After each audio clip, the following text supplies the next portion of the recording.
Folks, Black Star Network is here. Hold no punches. I'm real revolutionary right now. Black power. Support this man, Black Media. He makes sure that our stories are told.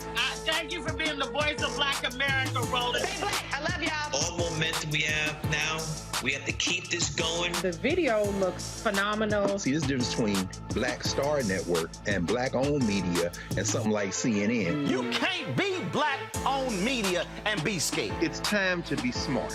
Bring your eyeballs home. You dig?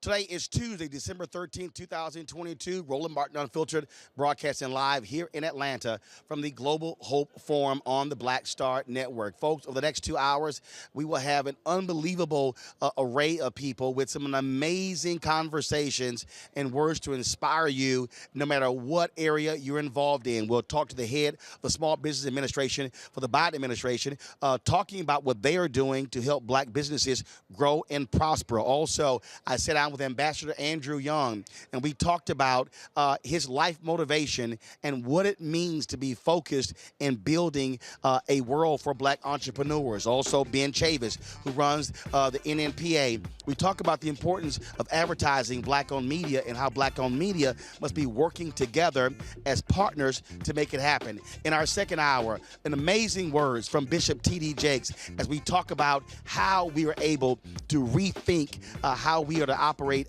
in this new world. Also, I'll sit down with Angela Yee. She talks about her new show debuting on iHeartRadio later this year. And of course, motivational speaker, entrepreneur Willie Jolley he drops a bunch of pearls, folks. You do not want to miss any of these conversations. It is time to bring the funk on Roland Martin Unfiltered on the Black Star Network.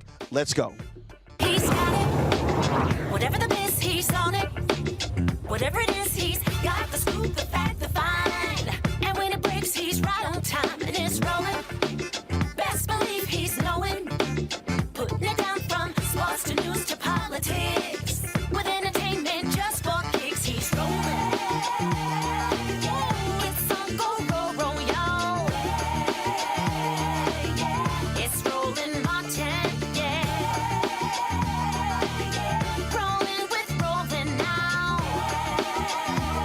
He's funk, he's fresh, he's real, the best. You know he's Roland Martin now.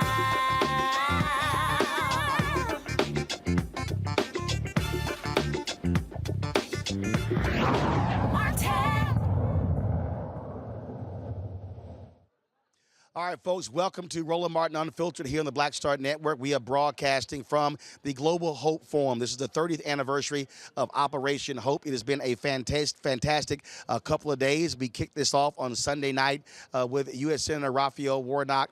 And, of course, close it out today with some amazing sessions. And, of course, if you missed the one with Bishop T.D. Jakes, go to our Black Star Network app, go to our YouTube channel. You do not want to miss the conversation that he had with John Hope Bryant. But we're going to kick today's show off with my conversation with Isabella Guzman. She is the head of the Small Business Administration for President Joe Biden. And we talked about what they are doing to break open opportunities and create new opportunities for Black-owned businesses. Here is our conversation. All right, so the last time I talked to SBA Administrator, Obama's president, I ignored anybody who was in the Trump White House. And we were talking about Black-owned businesses, loans. And it was, I'll never forget, because it was 2014. In the previous year, it was $23.09 billion that was handed out in small business loans. And African Americans had gotten $385 million. And a lot of it was because of the housing crisis. No home, no loan, no business. So in terms of where we are now, in terms of lending, in terms of Black-owned businesses, in terms of supporting those institutions, how have things changed to allow for those companies to be able to grow? Because at the end of the day, without access to capital, it's a little hard to grow your business. Yeah, and that's exactly right, because access to capital is one of the key elements to growth. And we need all of our firms, including our Black businesses, to grow, to be able to create jobs, to be able to create the economic output. And right now there are still great inefficiencies in our economy because we underinvest in those very businesses that are also starting at the highest rates. You know, Black women and brown women for the last 10 years have been starting at the highest rates, period. Starting at the highest rates, but the reality is the revenue. Yes. When we had 1.9 million Black-owned businesses, they were doing average revenue about 110,000. When it hit 2.6 million, average revenue was 54,000. Right. So we had more businesses, but half the revenue. And so that problem persists. We have, we saw during COVID pandemic the inequities persist, and we saw that Black-owned businesses were 5 times less likely to get the full amount of PPP or PPP at all. And that's what the Biden-Harris administration came and focused on is, how do we solve for some of those historic inequities that are debilitating our economy?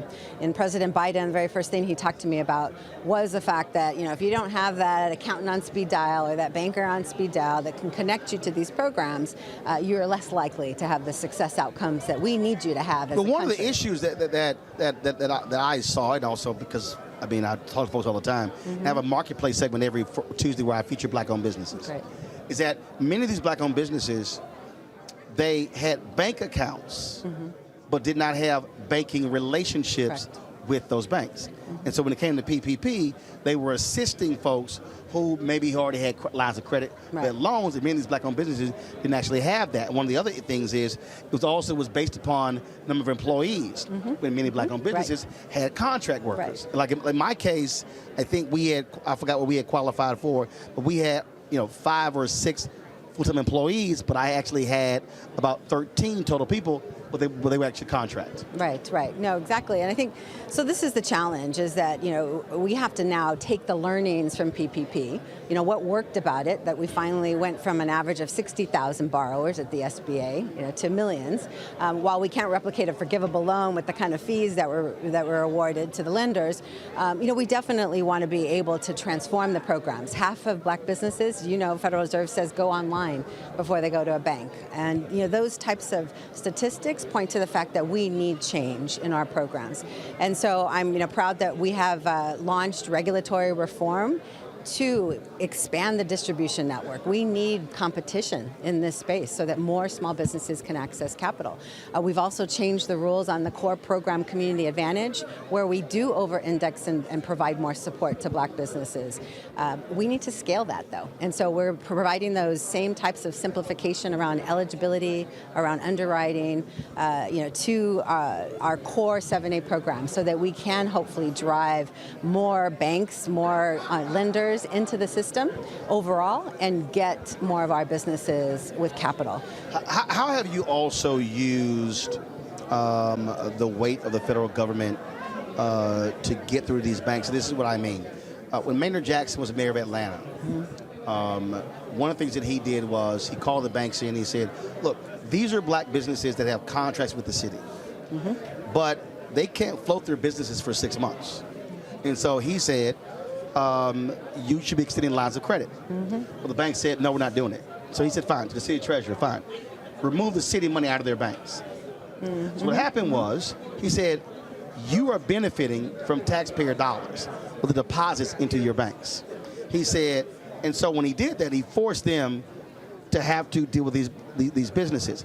That was a huge thing because that provided those black-owned businesses and minority businesses and women-run businesses an opportunity to actually be able to run their businesses, to be able to pay their folks before the city paid with a 180-day term.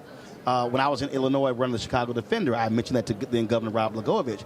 I said, listen, these are folks that you're depositing state money in their banks every single day.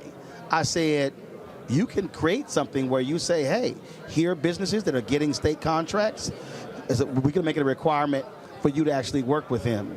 And they were like, whoa, I had never even thought about that. To me, that's just, we were hoping on the honor system, but sometimes you got to really push folks to understand that they will never be able to grow if they're constantly being locked out. Well, and that's exactly at the core of the changes that I'm proposing at the SBA to our capital programs. I need more competition in these programs because if the current lenders are not able to provide that capital, we need to expand the distribution network and simplify the rules to bring more people in to provide those loans. And it's not just about the lending programs, it's also about the investment programs as well. Only about 1%, just over 1% of venture capital goes to black-owned businesses. And so we are transforming our small business investment companies as well to get more diverse managers and try to incentivize, investments in all of our small businesses with a more focused approach to equity. But I do think that this is, a challenge that we have to meet now, and if we want to make sure that the businesses of the future can create the jobs and revenue that we need, especially as President Biden at Tulsa Race Massacre commemoration announced that we're trying to hit a 15% goal for small disadvantaged businesses in federal contracting. That's nearly $50 billion more in contracts by 2025. But that should be a golden ticket. If you have that golden ticket of a contract, get the capital that you need to back you up. And so we are launching initiatives like we did with Department of Transportation to better match our businesses to investment capital, to debt, to loans, to make sure they can deliver against those contracts and really build successful, resilient businesses. So I want to unpack a couple of things there that you just talked about. And first, when you took the private equity piece. I think the problem with the private equity piece is actually working in reverse. So you have folks who are trying to say, oh, private equity, we need you to pay more attention to disadvantaged businesses and equity. I do speeches all around the country. The reality is those pension funds, those are black and brown workers. And so what I have been articulating is that the pressure has to be on, you're not going to get our pension fund money unless you're diverse. And so we're trying to have a conversation with them at the top when the money is actually coming from here. And so they're going out and they're going to Texas and they're going to South Carolina and North Carolina and they're going to California. And you're talking about teachers fund, all these state funds. And whenever I travel, the largest collection of black wealth is actually black public workers in those pension funds. And I think making that point, getting them to understand you're investing the money of a lot of black and brown workers, and it doesn't look the way your firms look, the law firms you use, the bond firms you use, the accounting firms you use, the PR firms you use, and all down the line. Right. There's a couple of great points there that I love, and we manage the Small Business Investment Company that's about a $37 billion portfolio, and so the same goals apply to us. I mean, we want to make sure that our portfolio is diversified, but also in terms of the types of firms that get into those high margin type businesses, we want to see our firms there. And in fact, Chairman John Rogers is the chair of our Council on Underserved Communities from Ariel Investments, and so that's a focus of the Council on Underserved Communities as well, is let's make sure we're looking at all contracts on the table and that we can bring in firms to manage wealth and build wealth in communities. And the data also shows that those black minority firms actually outperform the other firms, but they're never able to go to that next level. I remember the Obama administration was the management of TARP funds, so I get called to the Treasury Department, so I go in and they tell me that black minority firms outperformed majority white firms in management of TARP funds. My first thing was, they get more money to manage? Everybody went quiet. I was like, I'm sorry, where I come from, if we do better and outperform, it should be an increase. And everybody just went real quiet. I'm like, I don't understand what the deal is, and that's part of the deal. So those firms are never able to actually grow. They're sort of just capped at a certain level. When you start talking about private equity and investments, and I mean, even when you're talking about the firm that handles the federal government's pension funds, I'm also challenging them. Okay, what are you actually doing when it comes to diversifying? At the end of the day, who controls the money is exactly where your economic power, your wealth building is. And we saw the same data during the Obama administration when I was Deputy Chief of Staff at the SBA. In our portfolio, small business investment companies, those firms that had diverse managers outperformed, whether that was women or people of color. And so we want to make sure that we're bringing the best value to the taxpayer dollar. And that actually is just the business case. We need to invest in diversity just because that is the future of our small business economy. We want to make sure that we're successful. So I want to go, you mentioned contracts and these different agencies. Yes. I had a meeting with Susan Rice and her team probably the second month they were in the White House. And I set up a meeting, was with Ben Jealous with the NNPA, Carol H. Williams, Terrell Whitley with Liquid Soul, Todd Brown as a media consultant. And we were talking about advertising dollars. So 2018, Congressman Eleanor Holmes Norton had the GAO do a study that showed that $1 billion is spent annually by the federal government on advertising contracts, and black-owned media gets about $51 million of the $1 billion, which is on par in general market, but it's the same agencies. And so we walked them through that, and it's the sort of things, the same thing persists. I think one of the things that would be helpful, especially in this area, which actually could affect others as well, is first, requiring these different departments to have what we call in media, we call upfronts. Because in many ways, a lot of black-owned media companies have no idea what agencies actually handle advertising contracts. And so what ends up happening is you're sort of getting the runaround. So when it comes to the census, when it comes to labor, when it comes to commerce, all the different areas. And so I suggested to them, I said, that's also what is needed. We saw that when it came to COVID funds as well. Because at the end of the day, it's knowing where the money flow is happening. I worked with Congressman Hank Johnson on this issue as well, because for us in black-owned media, for there to be only 1%, barely 1% is going to black-owned media, is absolutely crazy when you look at, one, who black folks vote for, when you look at our impact in terms of on the economy as well. And that's one of the areas that we see as a breakdown, because to be perfectly frank, the largely white ad agencies are freezing us out of even government advertising contracts, where they literally don't even return phone calls. I had to call out whoever had the census contract. I had to publicly shame them on my show and on social media. And they called Carol H. Williams, and they like, where's this coming from? She said, because the guy went through your portal, filled it out, and y'all never even called for 5 months. Well, Roland, it's the same in other industries too, and that's why President Biden has been a leader on this from day one, signing that equity executive order. And we've been partnering with Ambassador Rice and the White House to make sure that contracting and the goals that we set around our small business contracts are as transparent as possible. And you do track what you care about. And so for the first time ever, the SBA released data on disaggregated data by race and ethnicity, and it's 1.78% across the whole of federal government spend. So the $560 billion being spent. Correct. And there's disparity across the board, all these industries, and it's our focus to try to reverse that. We have issued transformational reforms to the way that agencies source around large contracts, trying to cut that down and give an advantage to small businesses. But I think it just comes to the core of who we are as a nation. As President Biden, he wants to create a competition, make sure that we can level the playing field. And we have to remember that we were started at the SBA over 70 years in the Eisenhower administration because we wanted to ensure competition, ensure an industrial base.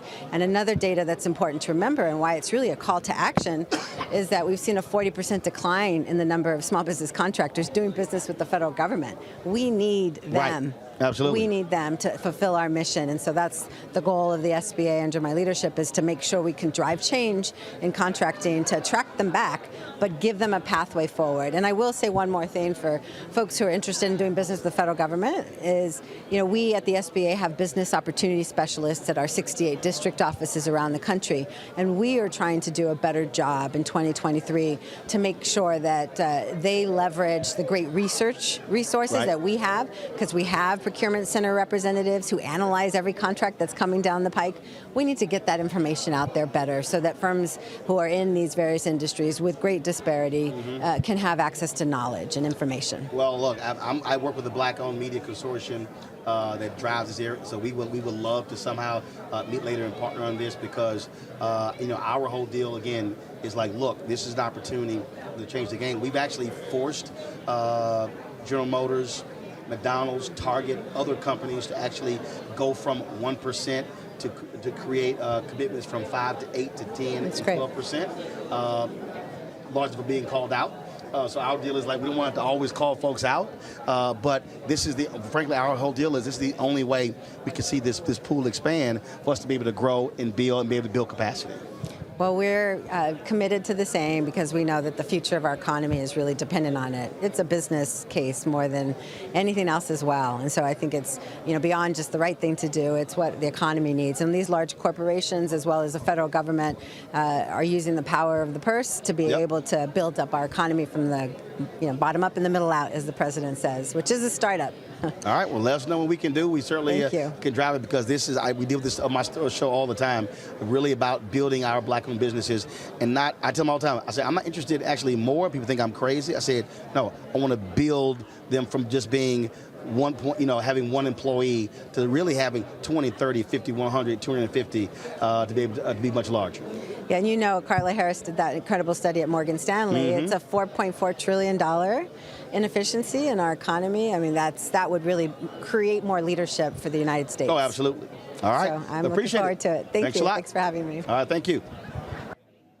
All right, folks, we're just getting things started. When we come back, we'll hear from Ambassador Andrew Young, former congressman, former mayor of Atlanta, where we talk about how this city has been able to grow and prosper for Black entrepreneurs, and really what is the future for African Americans. You're watching Roland Martin Unfiltered on the Black Star Network. Don't forget to support us in what we do. Download the Black Star Network app, Apple phone, Android phone, Apple TV, Android TV, Roku, Amazon Fire TV, Xbox One, Samsung Smart TV.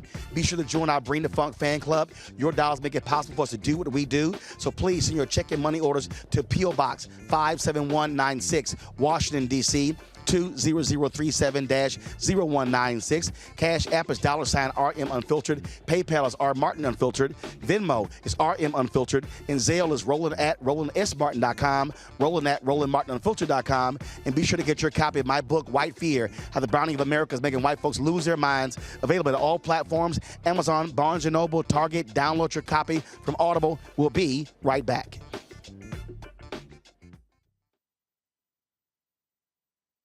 On the next A Balanced Life with me, Dr. Jackie, 'tis the season, tree trimming. party going, and gift giving. And I don't know about you, but for me, sometimes it can be overwhelming, and sometimes it's just downright exhausting. Surviving the holiday season, we've got tips for you for staying sane, solvent, striving, and thriving, and sometimes keeping a little money in your pocket. 2 things just out of the gate: set boundaries and set a budget. On a next, A Balanced Life, right here on Black Star Network with me, Dr. Jackie. On the next Get Wealthy with me, Deborah Owens, America's Wealth Coach, inflation is on the rise. Interest rates are high.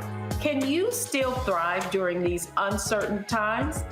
On the next Get Wealthy, you're gonna meet a woman who's done just that, living proof of what you need to do to flourish during these uncertain times. These are times where you take advantage of what's going on. This is how people get rich or richer. That's right here on Get Wealthy, only on Black Star Network. Hey, I'm Amber Stevens-West. I'm Avery Sunshine. So this is Roger Bow. I got a message for Roland Ascott Martin. Buddy, you're supposed to be hooking me up with some of these ascots that you claim to wear. Where's mine, buddy? Where's mine? That's all I got to say to you, okay? Mascot, goodbye. Hi, this is Essence Atkins, and you're watching Roland Martin Unfiltered.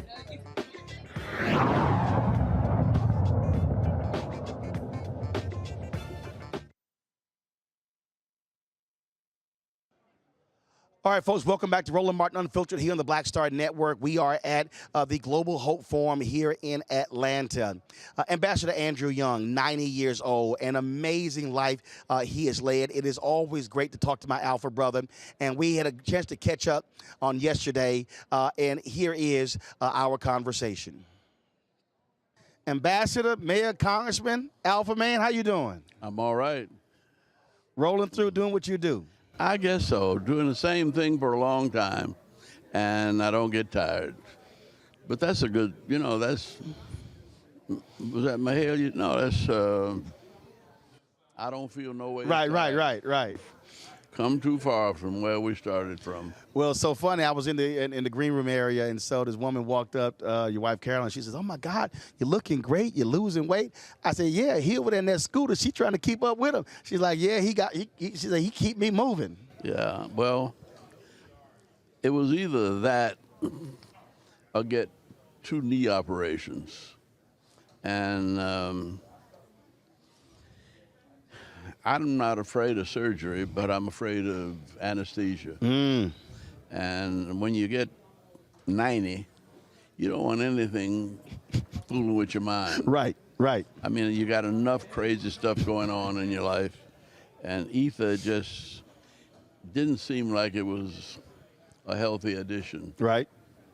Well, I understand. I've had to have a couple of surgeries, and yeah, when they're doing that countdown.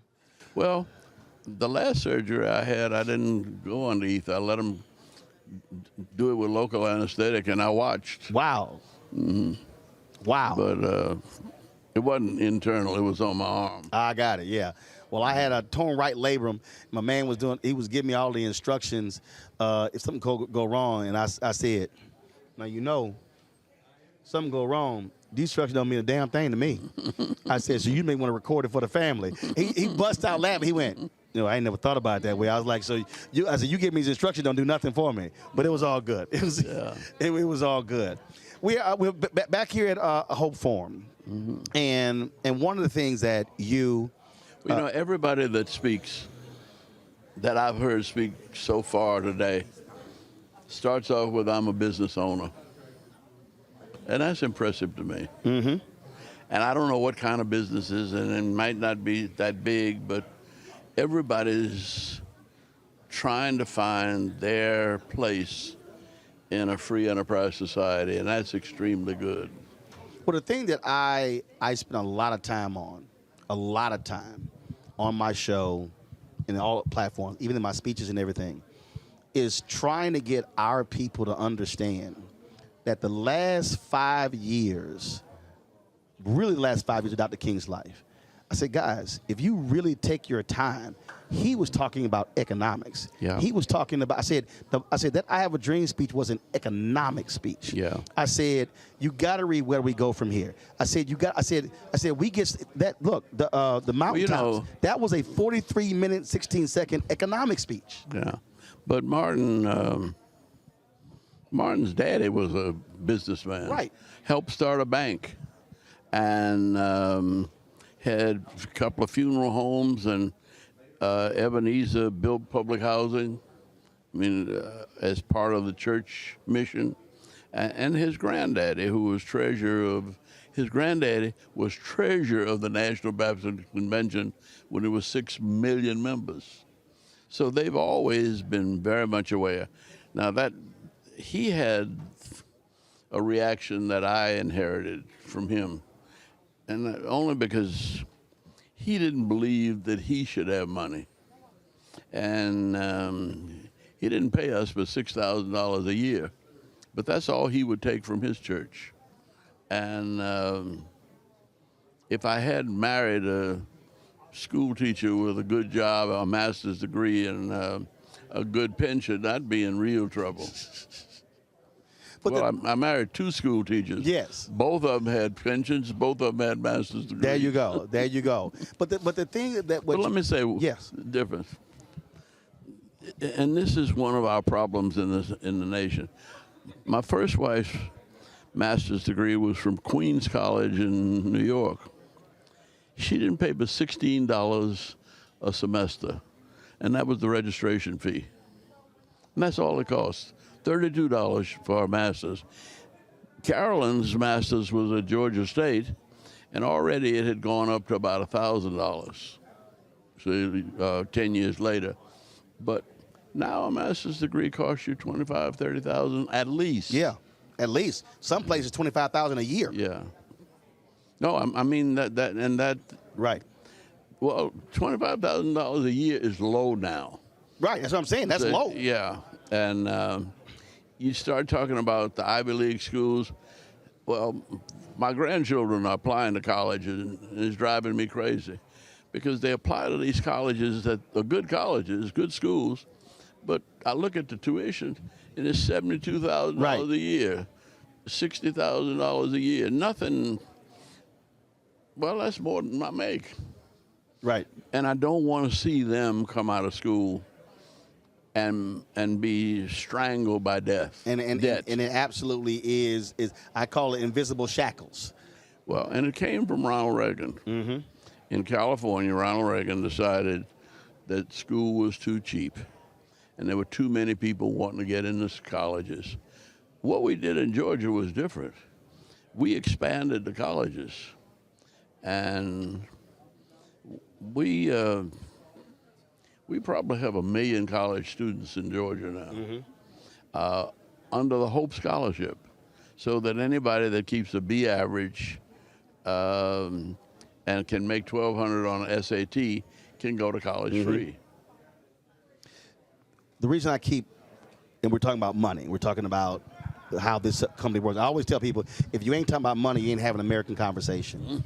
And that's one of the reasons why I came to admire John Bryant. That John Bryant didn't get to go to college anywhere, but he's been a scholar all his life, and he knows people. Of course, I tell him where he got his confidence and his ego strength was serving as a Soul Train dancer with Don Cornelius. If you got enough balls to go down a Soul Train line with a different step every day, you are really getting it together. See? But he translated that into financial literacy. And as he learned, he taught. And Operation Hope is now we got almost 4,000 young people here, all business oriented. And that's what he says, from civil rights to civil rights. Absolutely. Yeah. Right. Well, when we first met, I was also using that phrase, and he said, man, when you start using that phrase, I said, Doc, because I spent so much time studying the Black Freedom Movement and understanding where it was going, where it was moving to.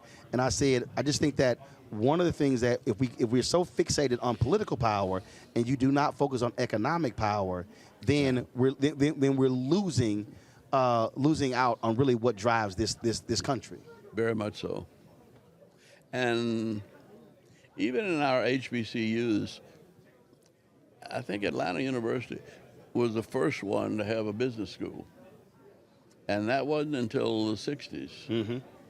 And, well, that's past. The 60s and 70s, we started moving into businesses of our own, and integrating the businesses and taking over businesses that were evolving. But when you were mayor, I go back to also Maynard Jackson, what his grandfather taught him, the 3 B's, the ballot, the book, and the buck. What y'all also did was you took that political power to drive economic power, and that's why Atlanta's the city it is today. It was very simple. We didn't, and strategic.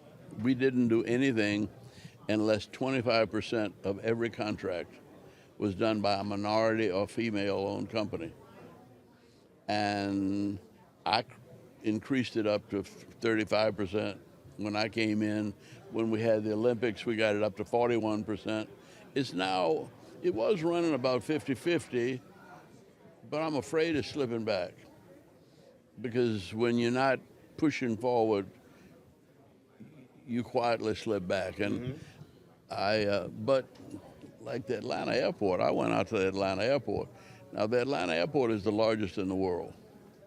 We had 110 million passengers come through there last year.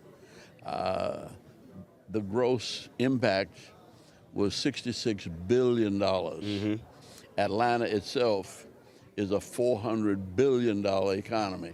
That makes the city of Atlanta, not the state of Georgia, right? Just the city of Atlanta, pretty much the same size as Norway, economically. So don't ever let anybody play us cheap and think that we're not a major league player in the world. So Steve Bartlett, I was talking to him, and he said when he became mayor of Dallas, you were the only mayor who he called to get advice from. what to that point you just made there?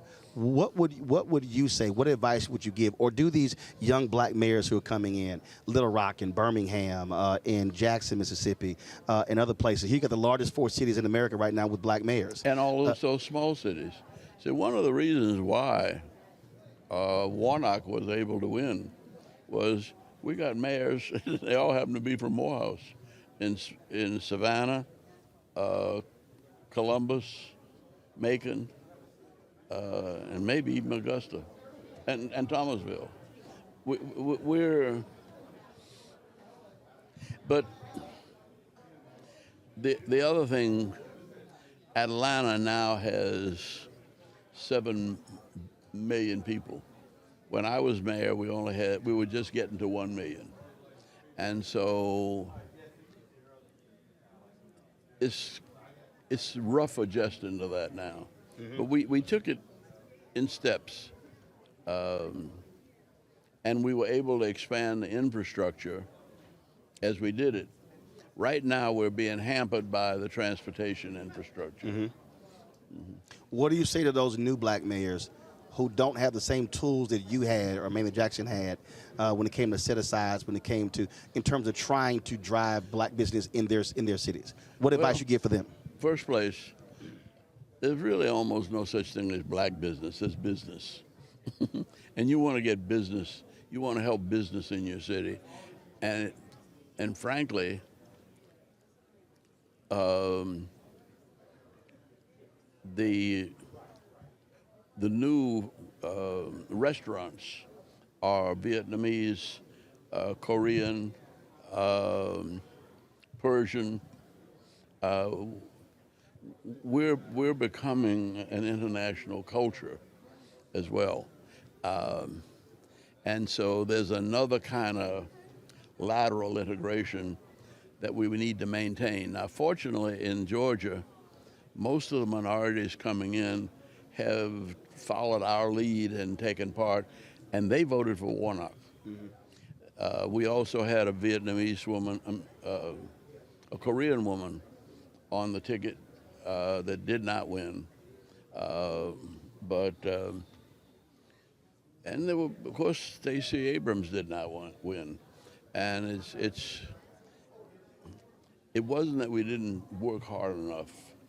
I really expected to get more support from white women that we didn't get. I mean, I was surprised that so many of them voted for Herschel. 52% voted for Trump in 2016 over Hillary Clinton. Yeah. All right, folks, we're going to take a pause in my conversation with Ambassador Andrew Young. Got to go pay some bills, go to a break. When we come back, we'll conclude my interview with Ambassador Young right here on Roland Martin Unfiltered on the Black Star Network, here from the Global Hope Forum for Operation Hope in Atlanta. Back in a moment.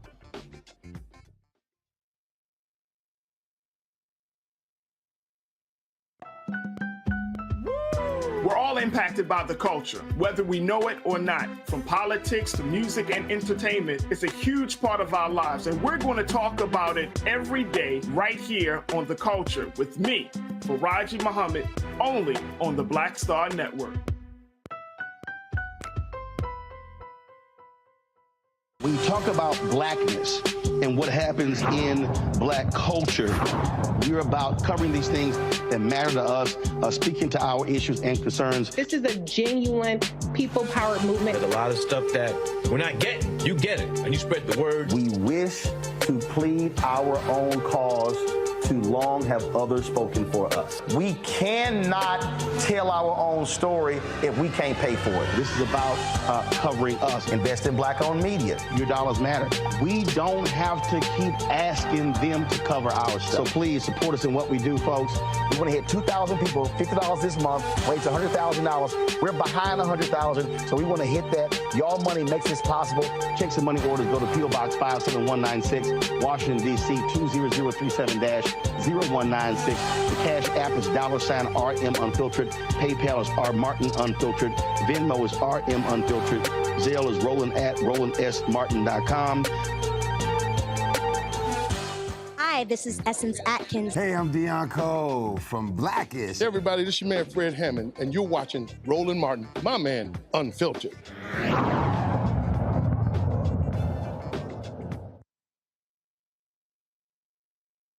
Folks, welcome back to Roland Martin Unfiltered here on the Black Star Network.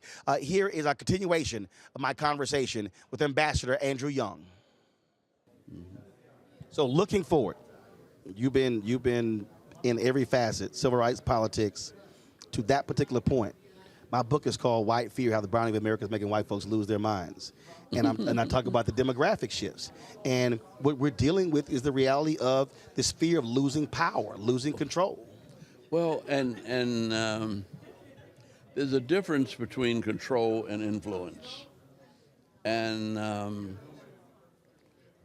I think as a minority, I've always been more comfortable influencing change.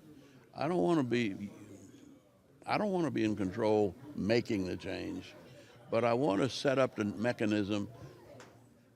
And what we did in Georgia was improve the quality of higher education. Now we took a little criticism when we had the lottery go statewide, but Zell Miller, who was governor then, and I was working with him, though I ran against him, I lost and I worked with him only because we agreed that all of the profits of lottery would go to higher education and preschool. And that was where we needed... Front end and back end. Yeah, that was where we needed more children to get a better start in education. And then we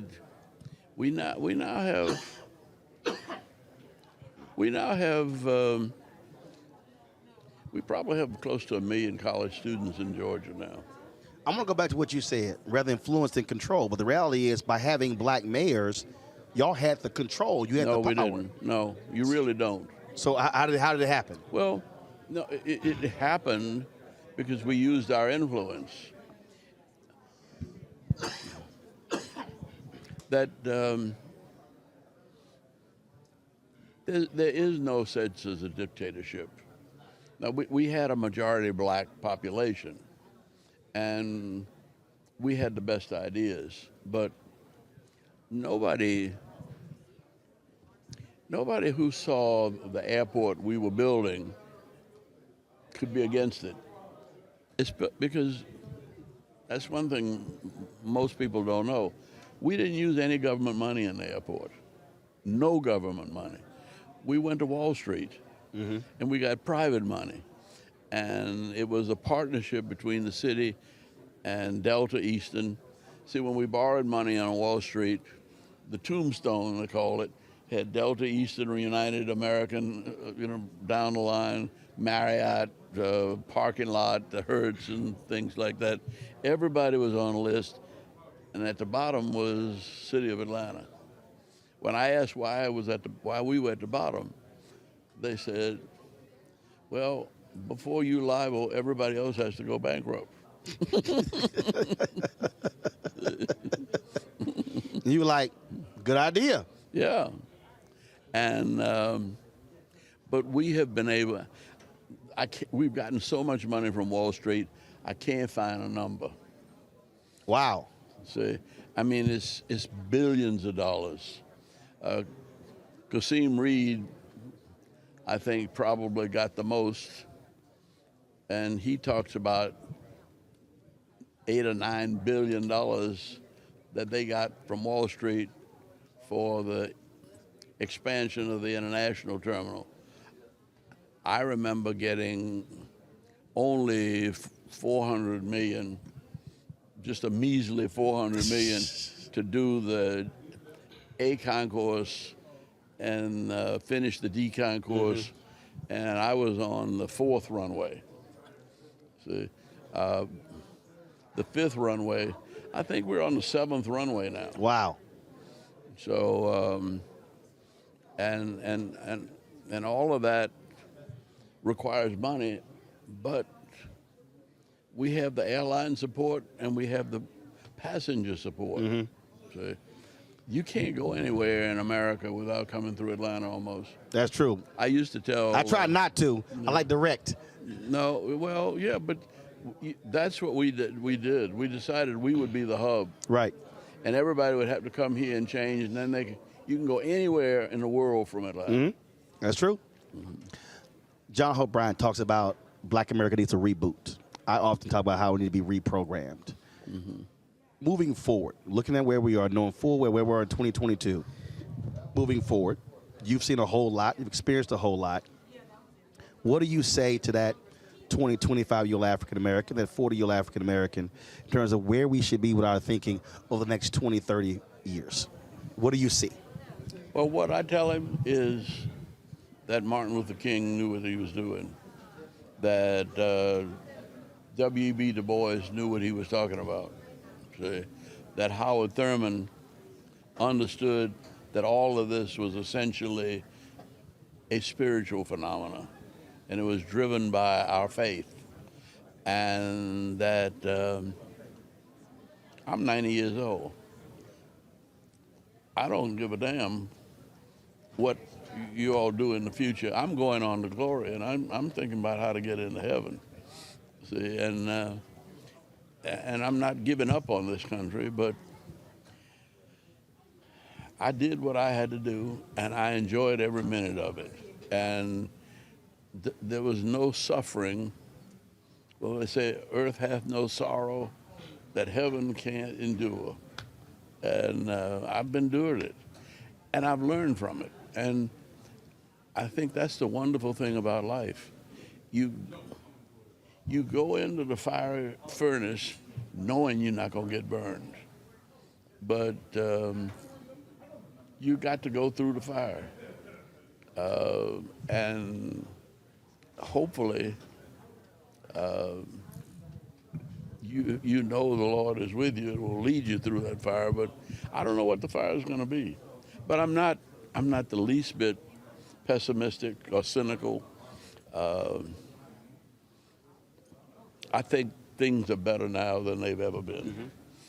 I talk to my own grandchildren, and they talk about, I'm gonna move to such a place. I said, you last about 2 weeks. I said, and then you come back here. Right. I've been to 152 countries, and I have loved them all. There's no place where I've been really mistreated or abused or angry. But I'm still anxious to get back to Atlanta and the United States of America. We have come further than most any country in the world, and rather than get upset about the fact that we still have problems, we have to realize that those problems are our opportunities. Mm-hmm. If it wasn't for a problem, there wouldn't be an invention. Well, you just said something when you said I loved every minute of it. I tell people all the time, hashtag live life, love it. It's a lot of people, they walk around and they're angry, they're upset. I said, look, you got to love it, you got to enjoy it. Well, you got to love yourself. Right. And you got to love the fact, you got to know that you are not an accident. You were created with a purpose. And you don't get to know that purpose in one fell swoop. I've never known, honestly, I've never known today what I'm going to be doing tomorrow. I didn't know I was going to be running for Congress until the day they decided I had to run. See, I was sitting in New York, had just bought a home, and my wife said, we saw John Lewis and James Bevel, Diane Nash, and others on television, and Nashville Sit-In Story. And I'd just gotten this job and just bought this house. And my wife said, it's time for us to go home. I said, we are home. We just built this house. She said, no, we're going back south. We're supposed to be in that fight. And I said, well, what am I going to do? Where am I going to get a job? She said, I don't know, but you ought to be able to do something. And if not, I can teach and take care of you. But we're going back south. And I said, well, what about the house? Sell it. So, and it happened that way. And I've never, every step I've taken, I've enjoyed. Well, look, we appreciate all that you've done. It's always great to see you, talk to you, and always love to hear what you got to say.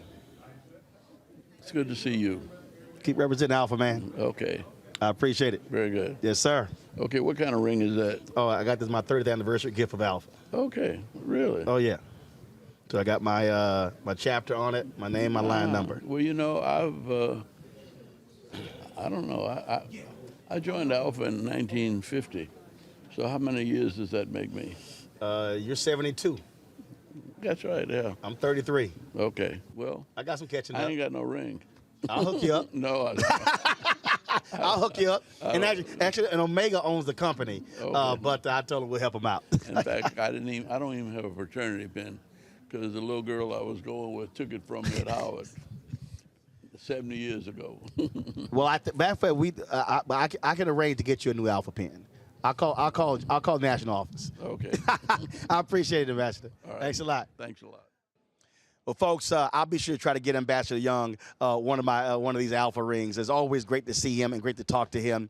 But hold tight 1 second. When we come back, I talked with Ben Chavis, who is the CEO of NNPA, the group of black newspapers in the country, and we talk about how vital black-owned media is and what is necessary to get our part of the $322 billion spent annually on advertising in media. You don't want to miss that conversation. Folks, you're watching Roland Martin Unfiltered right here on the Black Star Network. Back in a moment. I am on screen, and I am representing what a black man is to the entire world that's going to see this. And this might be the only black man, a representation of a black man that they see. Right. So I am responsible. Right. For how they see black men. And it's my responsibility to, if I am not playing an upstanding, honorable, someone with a strong principle and moral core, to make sure that this character is so specific, right, that it is him, not black men. And I wish that more actors would realize how important their position is as an actor of color, playing people of color on screen. Because there are people that see us all over the world in these different images that we portray. and not everyone knows black people to know. Yes. That's not all.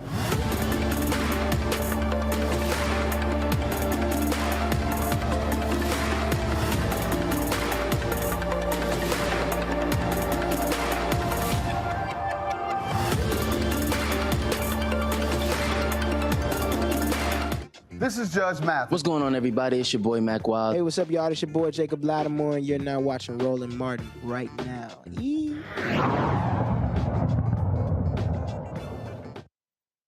Welcome back to Roland Martin Unfiltered here on the Black Star Network from Operation Hope's Global Hope Forum here in Atlanta. There's a lot of discussion here about entrepreneurship, major companies in here talking about what they are doing and how they are doing business with African Americans. But one of the areas where we are still suffering is in black-owned media. And Ben Chavis, the CEO of the NNPA, he and I talked about that and what is necessary in order for black media companies to be able to grow and prosper here in the 21st century. Here's our conversation. All right, Ben, we were here at, of course, Global Hope Forum, and one of the things that we've talked about in the last really two and a half years, really what's happening in terms of these major companies and support for black-owned media. Yes. We've had some companies that have actually made commitments. Target has made announcements, want to spend $2 billion with black-owned companies, General Motors, McDonald's, a number of others. But the thing that still jumps out at me, and I want to get your thoughts on how you've had to deal with this, is that we still get the runaround, we still get these white ad agencies creating metrics that, frankly, black-owned media will never be able to hit. And so what ends up happening is we run the ads, but then they say, oh, you didn't hit the metrics, therefore we never get paid. Right. And so what are your conversations been like in trying to break those barriers down? Because that's like the latest game that they're trying to play. Exactly. Well, you're right. It's like the latest game. Discrimination is multifaceted. And when a big company says, oh, we're going to provide this amount of budget over this amount of time, all you have to do is go get the perform. But then they change the performance rules. Right. Believe me, if we could make the metrics, then they would make it something else. One of the fundamental problems, Roland, is I think these ad agencies, these middle, even with the big corporations that are saying they want to do right, they go out and hire an ad agency that won't do right. Right. And I think the CEO of Procter & Gamble recently said that they were going to change who they hire as their ad agency. Right. They're no longer going to do general marketing. Because the ad agencies, white ad agencies, are saying, well, you don't need to do business with these black-owned media companies. Right. Because we can reach black people through our general marketing. You don't need to do targeted marketing. But targeted marketing has become almost something people are ashamed of, or something people avoid, but that is really the solution. Right. If you want to reach black Americans, you got to target and select and do business directly with those black-owned medias that can get to black Americans. Same thing with Latinos or Asians or other. We live in a segmented society. Right. And to do business pretending like we don't live in a segmented society is disingenuous, Roland, and counterproductive for our businesses. So we in the NNPA, and I know that represent the black print press and the black digital press and what you do so well, we all have to band together, continue to prevent corporate America from changing the rules on us. See, I keep telling these companies, it's your money. It's not the agency's money. It's your money. I literally had a major company say, we're doing this deal with Roland. Then the agency started trying to ask questions. They get involved. And I said, wait a minute, am I being vetted again? And the company had to tell the agency, hey, that's right. We didn't ask y'all to vet again.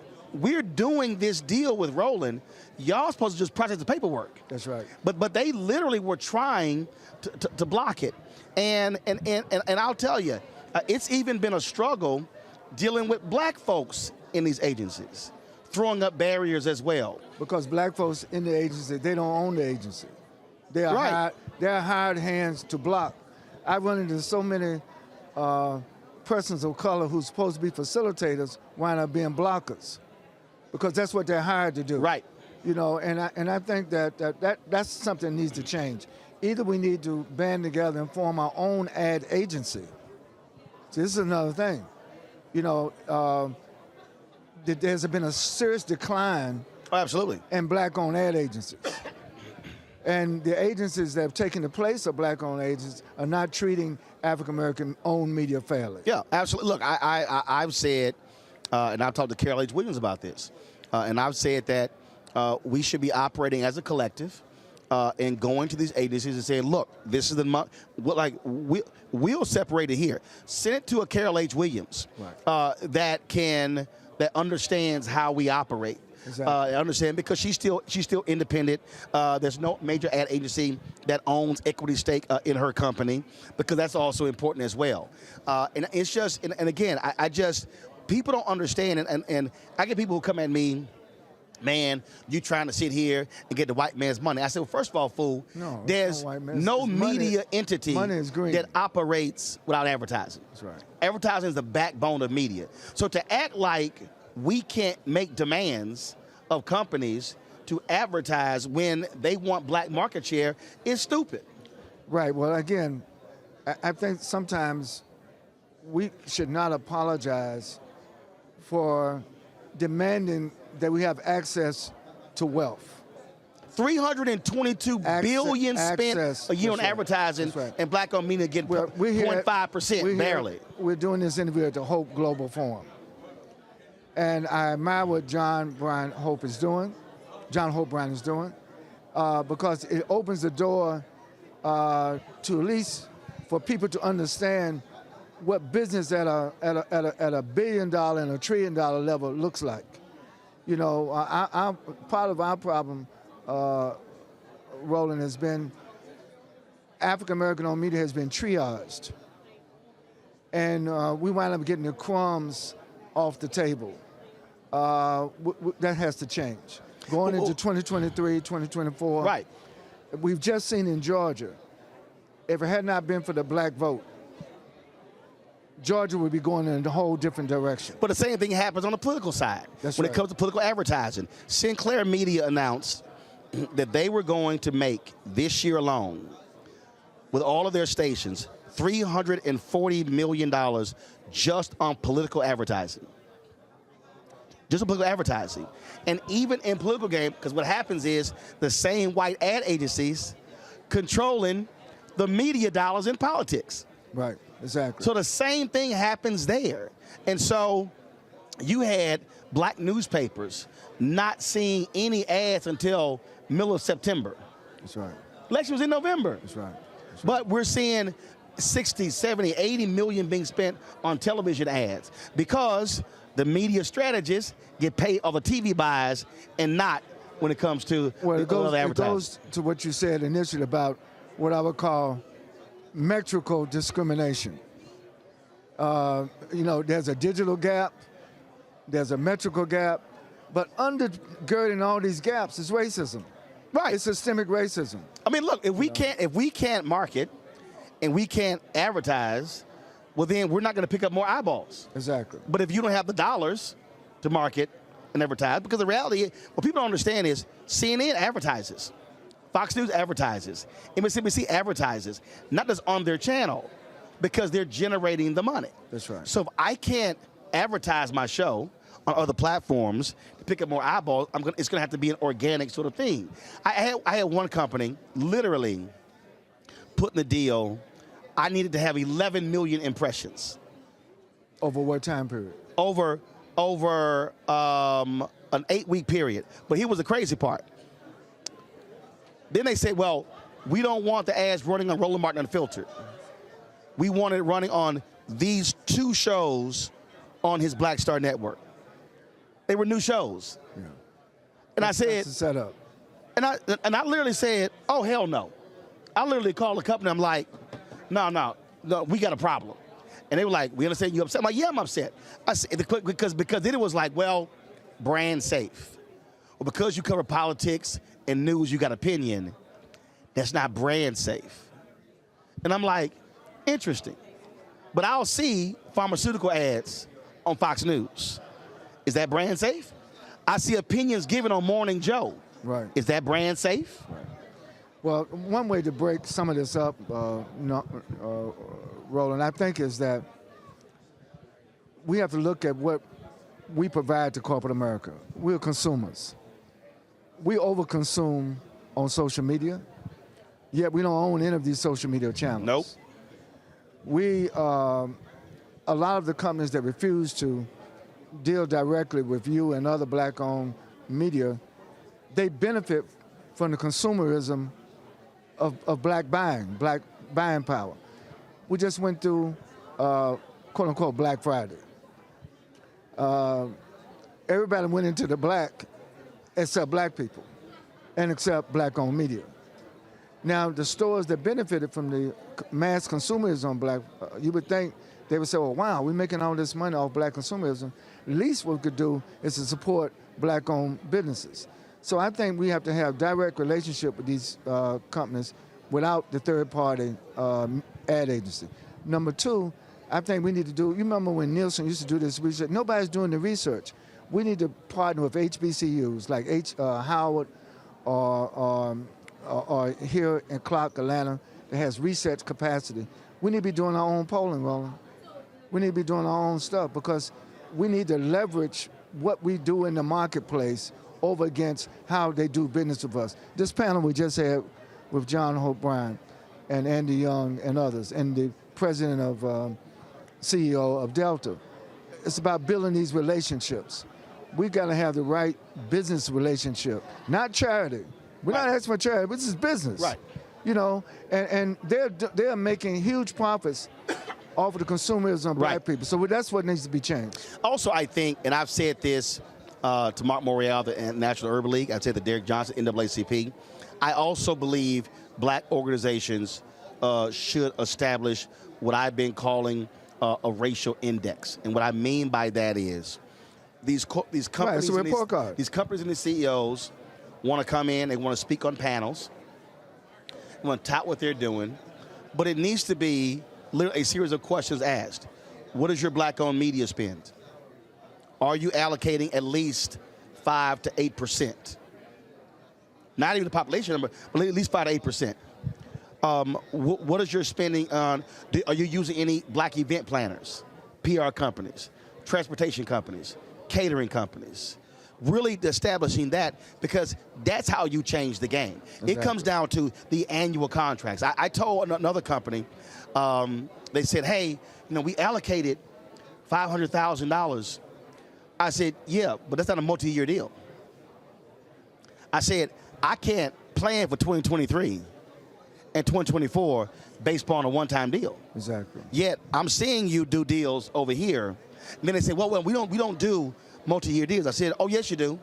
I said, these companies know you're going to spend money with them every year. It may not say multi-year, but they know during the upfronts, you're going to spend money with them every single year. Exactly. And that's the box they put us in. Right. So in essence, we are like begging and hoping, man, I hope they come back next year. When white media knows they're going to be back. Well, I think, let me tell you why I'm optimistic. What you have shown with your show, with your network, that is not only possible to compete, but the quality, to me, this is just not a matter of metrics, the qualitative. The qualitative, Roland, in my view, is just as important as the quantitative. In fact, when people buy black-owned media, they're not just buying metrics. Right. They're buying a sphere of influence. Right. When I tell my people sell for the NMPA, we're just not selling media impressions. We're selling the influence in our community. Right. And that's what they pay for. And so we have to be measured on our influence, right, not measured on our metrics. Well, I just think that for the people who are out there watching, and I try to walk my folks through this all the time, that they have to understand that black-owned media will never be able to grow as long as we're frozen out of the dollars. Exactly. We're not going to be able to hire staff. We're not going to be able to cover more events. So it is by design to starve us, which in turns will starve our viewers and readers because we can't expand and build. Well, I'm not offering a solution, but I want to tell you something I want you to consider. In my view, black-owned media should not be contained or restrained or cordoned off just as domestic business. Oh, I agree. We're now at the Global Hope Forum. I want to globalize what we do. Oh, absolutely. Your show ought to be distributed around the world. And listen, if American corporations are going to continue to triage us, then we need to look for some other multinational corporations to do business with. This network. I'm trying to develop an NMPA app now that's just not a U.S. app. It's a global app where we can unite the press in Africa, the press in Brazil. I was just in Harvard the other day talking to all of our Brazilian brothers and sisters. There are more black people in Brazil than in the United States. Yeah. We ought to be doing business with them. Well, that's why when I created our OTT platform, for that very reason, that way we're not just solely dependent upon Facebook, YouTube, Twitch, and those platforms. But again, I be very transparent. I tell my audience, that deal with Vimeo, just to do it every year, that's $160,000 a year.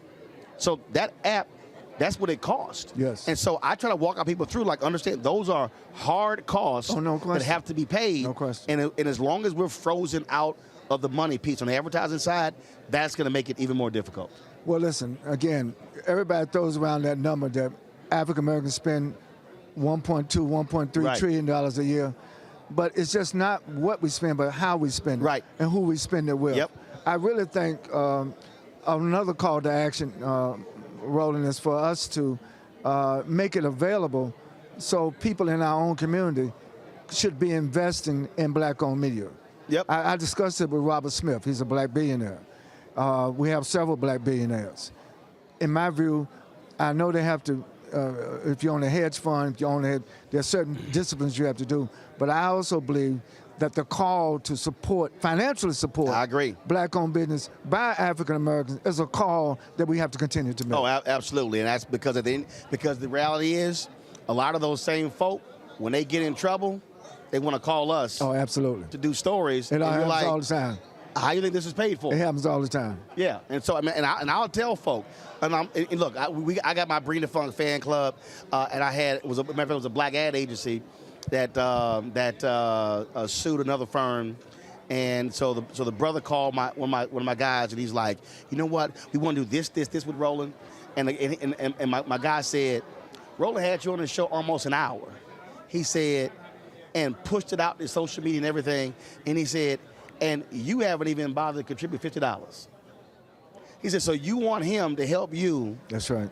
In this multi-million-dollar settlement, he said, but you won't even invest in black-owned media. It got to be reciprocity.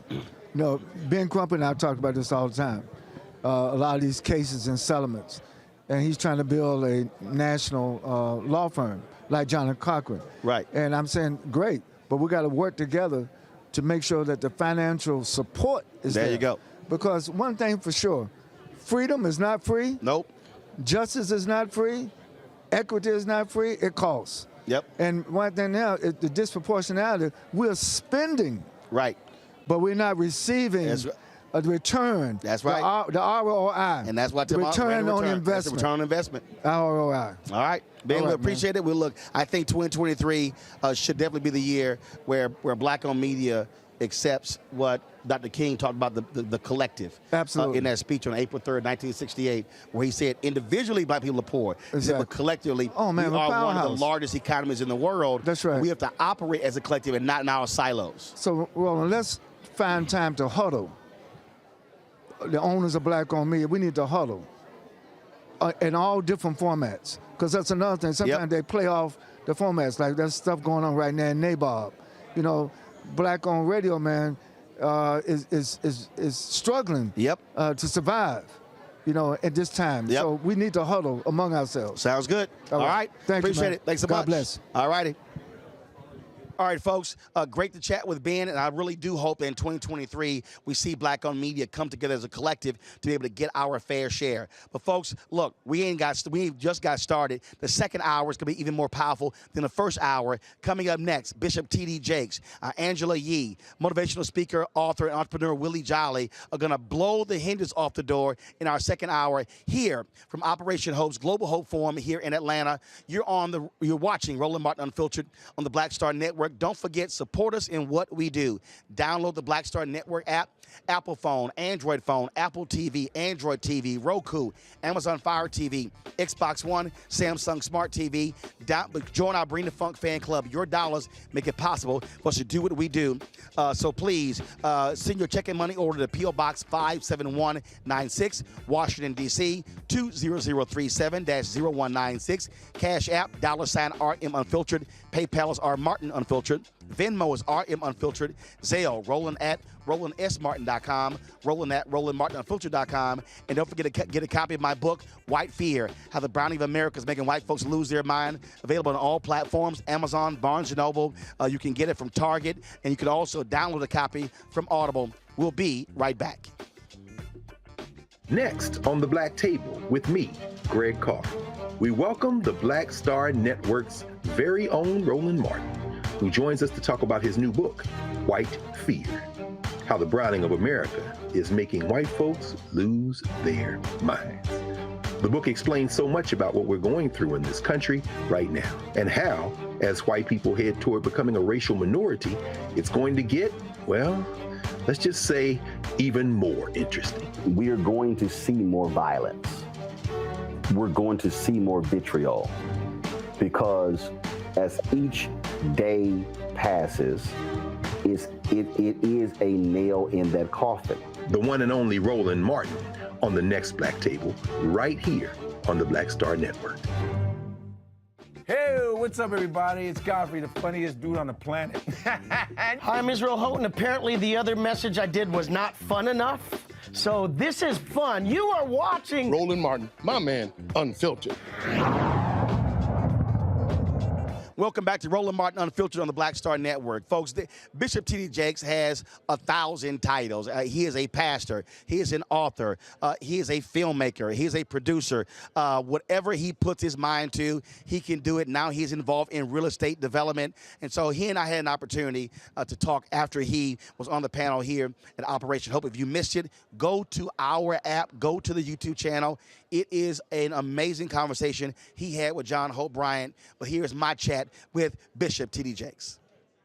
Well, Bishop Jakes, always good to see you. Thank you, man. Looking clean there. I'm trying to keep up with you. I was surprised you didn't bring any of those cakes and stuff I keep looking at on Instagram, all your bacon. Yeah, whenever the kids come over, that's how I show love. Oh, I understand. Well, look, my mom has done the cakes professionally for 30-plus years, and so when I went home for Thanksgiving, that was the family cakes, and there was one that said Roland. Okay. Oh, yeah. Okay. So, no, I was like, I said, no. I said, I need my own pineapple cream cheese cake right there. Oh, pineapple cream cheese. That cake is ridiculous. Yeah, I bet. It's ridiculous. Yeah. Let's talk about, first of all, the session you did was absolutely amazing. And the thing that really jumped out, and we've had this conversation before, when someone wants to put you in a box, right, and they only see you as this, as opposed to, wait a minute, I can do all of this. Right. And a lot of people are afraid to actually let somebody know that. Yeah. And tell them, I can do more than one thing. You know, if you look at what has worked well in the black community, it is diversified modeling. Whether you're talking about Serena Williams or Oprah Winfrey or Puffy, or it doesn't matter what the industry it is, the more diverse you are and the more you are true to your core and not allowing yourself to be locked in, the more productive you can be. You can only be on the stage for a short period of time, but you can be the stage the rest of your life. That was a video I saw, I think it was Jay-Z, and he said, some people go with the flow or you can be the flow. Right, there you go. How can you top that line? Yeah, you want to be the flow. And I think what happens is in the process of going with the flow, you meet the people that makes it possible to form the partnerships to be the flow. And there's a jump off point. And I think we focus on when to get in, but the smartest thing in the world is to know when to get out. Right. Yeah, you got to know when to stop playing the game and start coaching. Right. You got to know when to stop following the drum major and start beating the drum. And if you can sense that and figure it out, and the conditions around you help you to know, like COVID, this was a moment of disruption. Yep. And understanding how to benefit from the disruption rather than to be destroyed by it is what I'm writing about now, is disruptive thinking. Well, there were a lot of black churches that the silver lining, COVID forced them to catch up. Right. They were ignoring digital. They were ignoring streaming. And I remember I was getting phone calls left and right because people would hit me. They were like, Roland, you were properly prepared for this. We launched this September 2018. We go through 19. So when 20 hit, all these other people were doing interviews via FaceTime and Skype. We were already doing that. Right. And so they were calling me up for advice and counsel.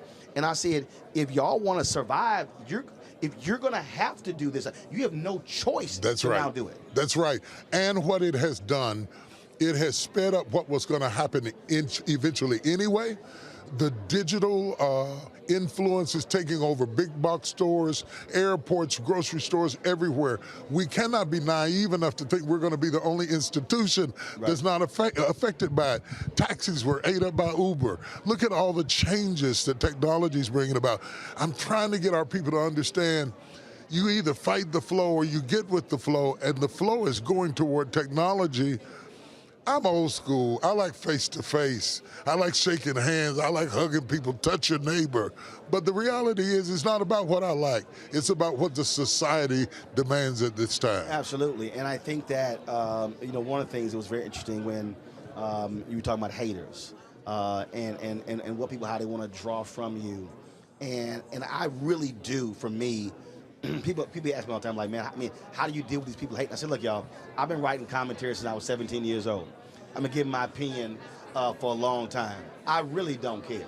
Right, right. I said, and when you don't care, then I'm not trying to make you happy, because my philosophy is, if you do good, I'm going to talk about you. If you do bad, I'm going to talk about you. At the end of the day, I'm going to talk about you. And when you're building something, if you get caught up in that nonsense, then actually you stop being focused on building. You took the words out of my mouth, and focus is a critical thing. And anytime you're about to get there, there's always a distraction. Sometimes it comes through a hater, sometimes it comes through a sickness, sometimes it comes through a family issue, but distractions come to break your focus because you are so close. How have you, because I was having this conversation earlier with someone, a CEO once said, and I've seen you do this, so I know you can speak to this. A CEO once said, the people that made me a $500 million a year corporation are not the same people that can take me to $1 billion. And I've seen people who worked with you who no longer work with you. How have you walked people through the understanding that you're great, you're wonderful, but I've now gone to another level, and the reality is you can't go with me. You don't have the skill set needed for me to go to the next level. And it's hard for some people to deal with that because they say, wait a minute, but I've been loyal to you. Right. And yes, you have been, and you've been a great worker, and I've compensated you fairly for it, but I'm trying to go here, and you actually can't go with me. Right. That's hard for a lot of people to have to make that decision. You know, it is and it isn't. It's your responsibility to grow with me so you can go with me. You can't go with me if you don't grow with me. If you see me growing, you may have to take classes. You may have to get on LinkedIn in order to keep up. If you want to be with me in that way, you need to go with me. If I have to let you go, understand it's never personal. Maintaining a personal relationship, a friendship, we can still be friends.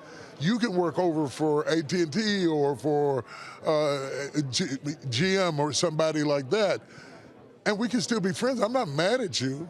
I'm not angry with you. I don't dislike you. It's just for where I'm trying to go. Right. Your skill set doesn't fit. I think a lot of times because we have been rejected so much, we have rejection issues. when they find out that you can preserve the relationship and it still be a different relationship from a work relationship, sometimes it eases the pain. Some people are petty.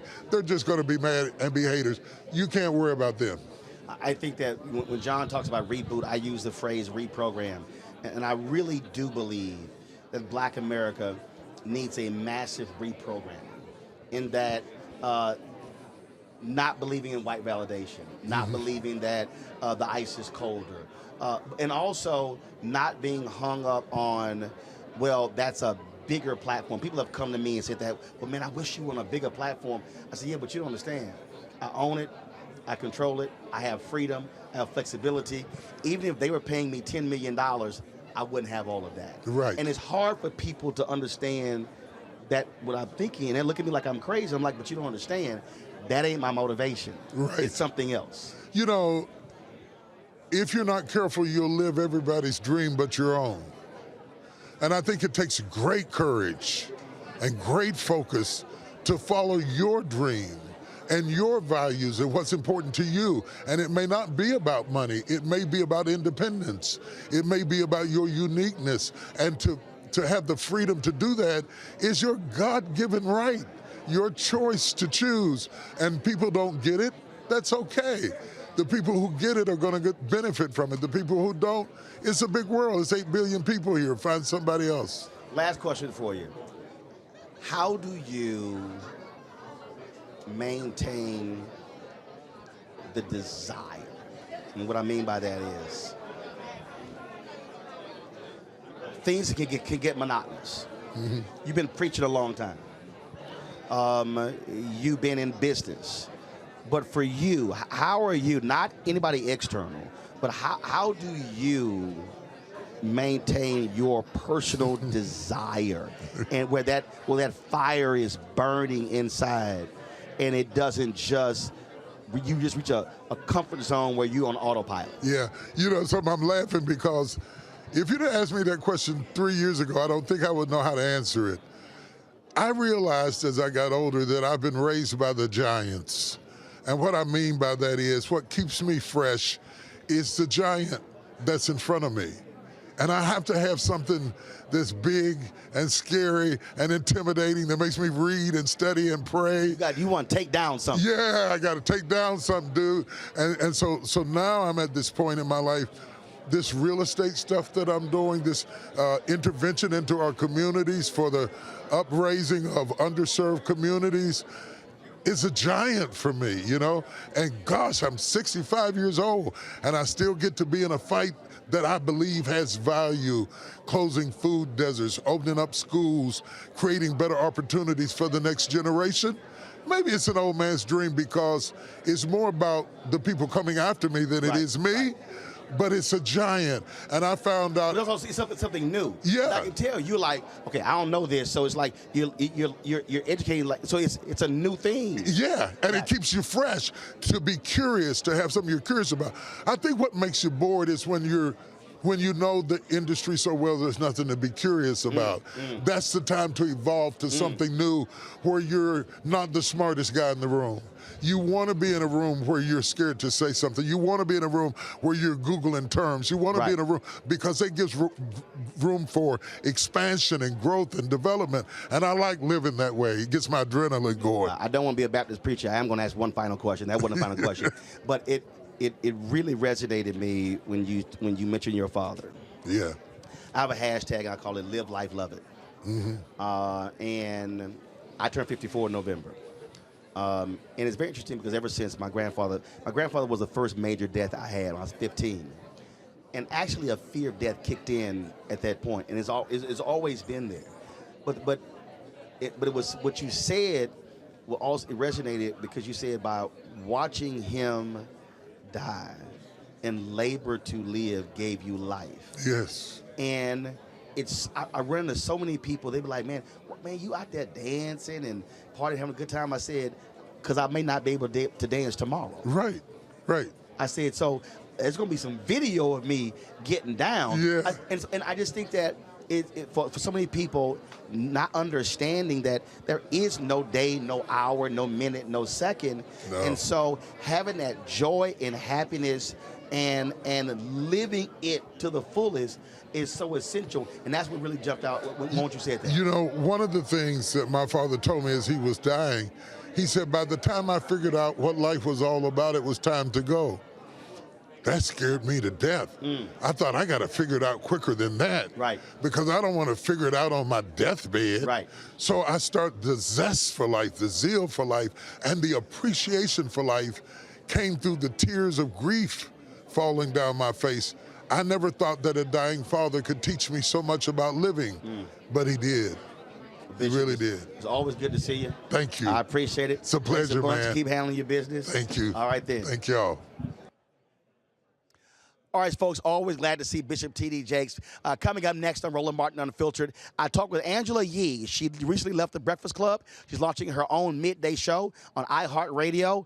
Folks, she's doing some amazing things. I think you're going to enjoy my conversation with Angela Yee. That is next right here on Roland Martin Unfiltered, broadcasting live from the Global Hope Forum in Atlanta on the Black Star Network. We'll be right back.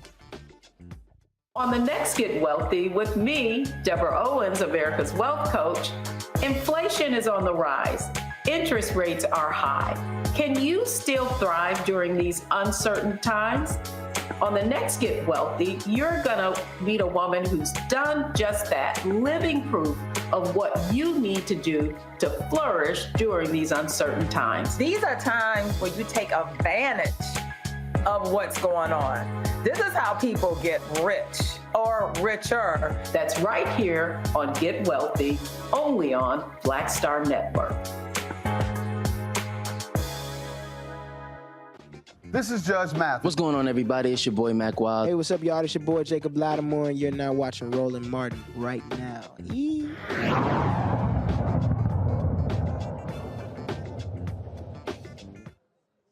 Welcome back to Roland Martin Unfiltered on the Black Star Network, folks. Angela Yee, she's worked for Sirius XM Radio. You've seen her on The Breakfast Club, but now she's embarking on a new opportunity, the host of her own show on iHeartRadio. Here's our conversation about that and some other stuff as well. So, Angela, new beginnings. You on The Breakfast Club how long? They say 13 years. I thought it was 12. But I'm not sure. It was interesting. A lot of people, and I guarantee you've already heard this, people will say, Angela, why are you doing this? Why would you leave this popular show? Oh, my God, you're at the heights. But the fact of the matter is, you're now going to be centered. Yeah, it'll be my own show with my name on it. And people told me that when I left Sirius. I had my own show at Sirius the morning after with Angela Yee, and I left that show to go to iHeart. And people told me, why are you leaving a successful show where you're the main person? It's not going to work. So I feel like a lot of times you have to go with what you want to do, what's in your heart, what's in your gut. If you start listening to what everybody else has to say and second-guessing yourself and thinking too hard, I'm a big fan of just, I want to do something, let's go for it. But also, most people also, I was having this conversation with Major, and I told him, I said, the two words that I've always had in my career, I mean, from the beginning, were freedom and flexibility. Mm-hmm. And what folks don't understand is different shows have different rhythms, and they flow totally different. So going from that, going to the Breakfast Club, and now transitioning your own show, it's about different speeds and rhythms based upon where we are also in our life. Yeah, absolutely. And I think for my new show, it's Way Up with Angela Yee, I do really want to focus on financial empowerment, on entrepreneurship. That's going to be something on my show that you'll see a lot of. Yeah, and obviously I'm going to have Roland Martin on a lot, okay, as much as his schedule allows. But it's nice for me to be able to curate the content that I want. You know, we have... Okay, so I want you to slow right there. Say that again. By curating the content, because people don't understand what that means. Right, because right now I'm on a show, I was on a show, and there's 3 of us, and so everybody has different things that's important to them, different agendas, and for myself, I have my own thing that I want to do, and there's things that I might feel like are important to me as a black woman, and say, this is what I want to do, but for them, because they're men, they may not understand it, and I'm not even saying that in a negative way, it's just, there's things that they want to do that I might not really understand. When Meghan and Harry got married, no, seriously, my producer came to me and he said, you know, we really should go big on this. And I was like, no. And he goes, you know, Roland, you know, the women in the office are discussing it. I was like, well, they can get their own show. And the reason, and I had to walk him through, I said, listen, I don't give a damn about no royal wedding. It would be really weird for me if I would have seen you like going really hard discussing that. Yo, I just did. It just doesn't fit you. I mean, I just did. Look, I didn't even do much of anything when Queen Elizabeth died. Because, Right. Again, because just what you just said. For me, my whole deal is I've got 2 hours. Right. And there's so much stuff happening with black people and you know what? If you want to watch that, go to CNN. Yeah, there's a space for that. Go to And we didn't do a lot when Queen Elizabeth died either. You know, it was in the news and we mentioned it, but it wasn't the focus at all. And it was all over the news every day, nonstop. And matter of fact, I think our most viewed segment was, why do black people care about Queen Elizabeth? And it was like, it got big views, but it was just, and I walk people through that, and it's just like, for me, I don't care who you marry. I don't care if y'all have a baby. I don't care if you come out. Even Diddy I don't right now? care. No, I'm playing with you. I send him a text, but I would never discuss it on the show. Right, right. Because my whole deal is, I say, hey, if you want that, go to E, go somewhere else, but I'm going to give you, this is where we're going to focus on, and you know what you're going to get. Right. And it might sacrifice views and clicks or whatever, but my whole deal is that's just not my thing. Although sometimes there is like an intersectionality between what's happening in pop culture and in politics.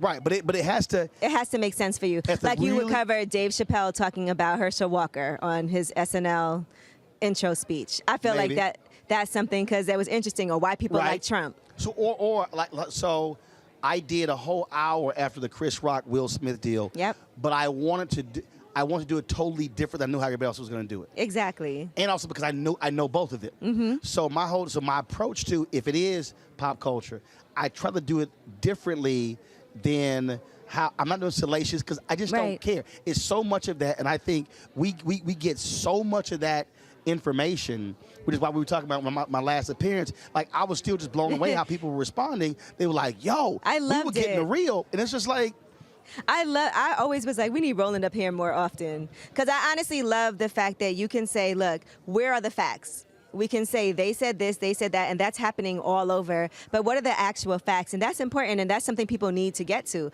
Where can I see, or where can I hear this information firsthand from where it came from? And I can go look online and see what's actually happening in the government. So you can critique things all you want, and we should. But make sure you're critiquing that with actual facts. I remember on social media when it blew up, Angela Yee's out of the Breakfast Club. First thing I did, text, you leaving? And again, so my whole deal is always, I'm gonna check on it first versus just running with it, because so many people just run with stuff all the time when somebody dies or something else. Everybody wants to be first, too. Everybody wants to be the first to report something. So I want to ask you, do people... Be the first, but be right. Do people ever get mad at you for anything like that you report? Because you do know people and you reach out to people, and not necessarily that it's a friendship, but has anyone ever been like really irate about something? Ooh, I'm trying to think. And do you sometimes have to hold back because of your relationships? No, I don't. I'm trying to think. I mean, there have been people who have been upset with when I went off on Revolt when they got the death of Bismarcky wrong. Oh, right. Never be on Revolt again. Did he find out later? But we were fine, because I came, and here's the whole deal. I'm gonna come back at you. Right. And because me was about a standard thing. And it's the same thing. Like, yo, get it right.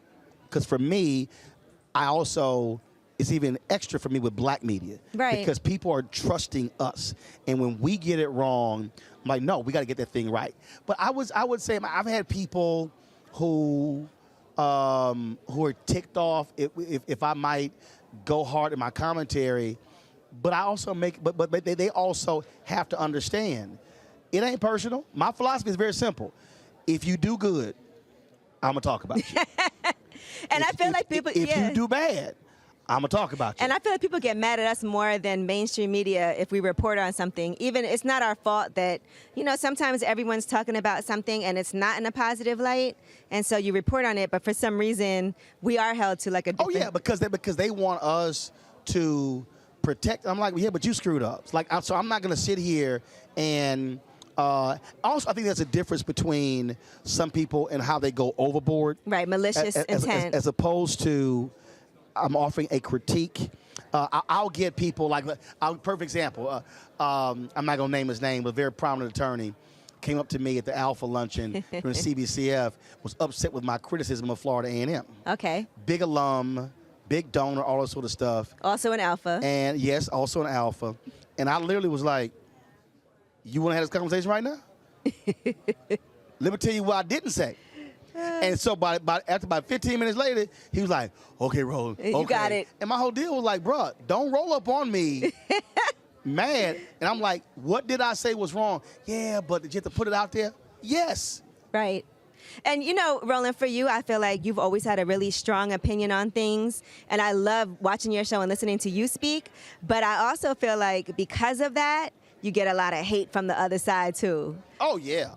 Does that ever affect you? No, it doesn't affect me. Because the reality is, look, I went to communications high school. I've been writing commentaries since I was 17. So I've been getting hate since I was 17. Right. I worked for the local newspaper in college. I wrote columns then, blasting Clarence Thomas and others, and I was getting hate letters to the editor when I was in college. In fact, the Texas A&M band played Dixie at halftime, and I wrote a column in the school paper blasting their ass. So I came home, my brother was like, what your ass do? I was like, what you mean? He's like, bruh, the answering machine is Phil. And I was like, yes, good. So, I know. Listen, that's good hate. I feel like, and I've always said this, when certain people hate me, that's what you want. But then you got the black hate. I don't want certain people to agree with me or be on my side. I'd rather you not. Yeah, I mean, I'm not going to be, for me, I'm not going to be nasty about it. But when I go there, do understand, I'm a back it up. Right. And if you come at me, I'm not backing down because you didn't like what I have to say. I remember Bernice King. So I ripped the King children over licensing and stuff along those lines. So we're at the 50th anniversary of the March in Washington. And so they had two marches there. One Saturday, Sharpton had his march, and they had the real one on, the major one on Monday. And so Bernice King, Martin Luther King saw him third. He's like, you know, y'all don't walk in our shoes. The stuff y'all say. I said, what did I say that was wrong? So then Bernice came up to me. And Bernice, she goes, you know, I still love you, but y'all don't realize stuff is hard. I said, Bernice, you see all these people here? Everybody here know I will get in that ass if I have to. And I said, Bernice, there's going to come a day when you going to want me to get in somebody's ass on your behalf. Mm-hmm. I said, now, what do you want? You want me to be somebody who's going to pull back? This was a Saturday. I said, that's going to come a day when you going to call me and you going to want me to light somebody's ass up. 3 days later, 3 days later, her brother sued her and tried to get her fired from the MOK Center. And you know my petty ass. I know. I went, sent a text, I went, remember what I said? And I lit into her brothers for the lawsuit. But it was 3 days. I said, 3 days later. I said, see, I told you. No. You know, but so that's why, so for me, I don't sweat it because somebody has to speak truth. And if it's truth and it's not malicious, right? I'm not trashing you, but if I'm just going to give you hardcore truth.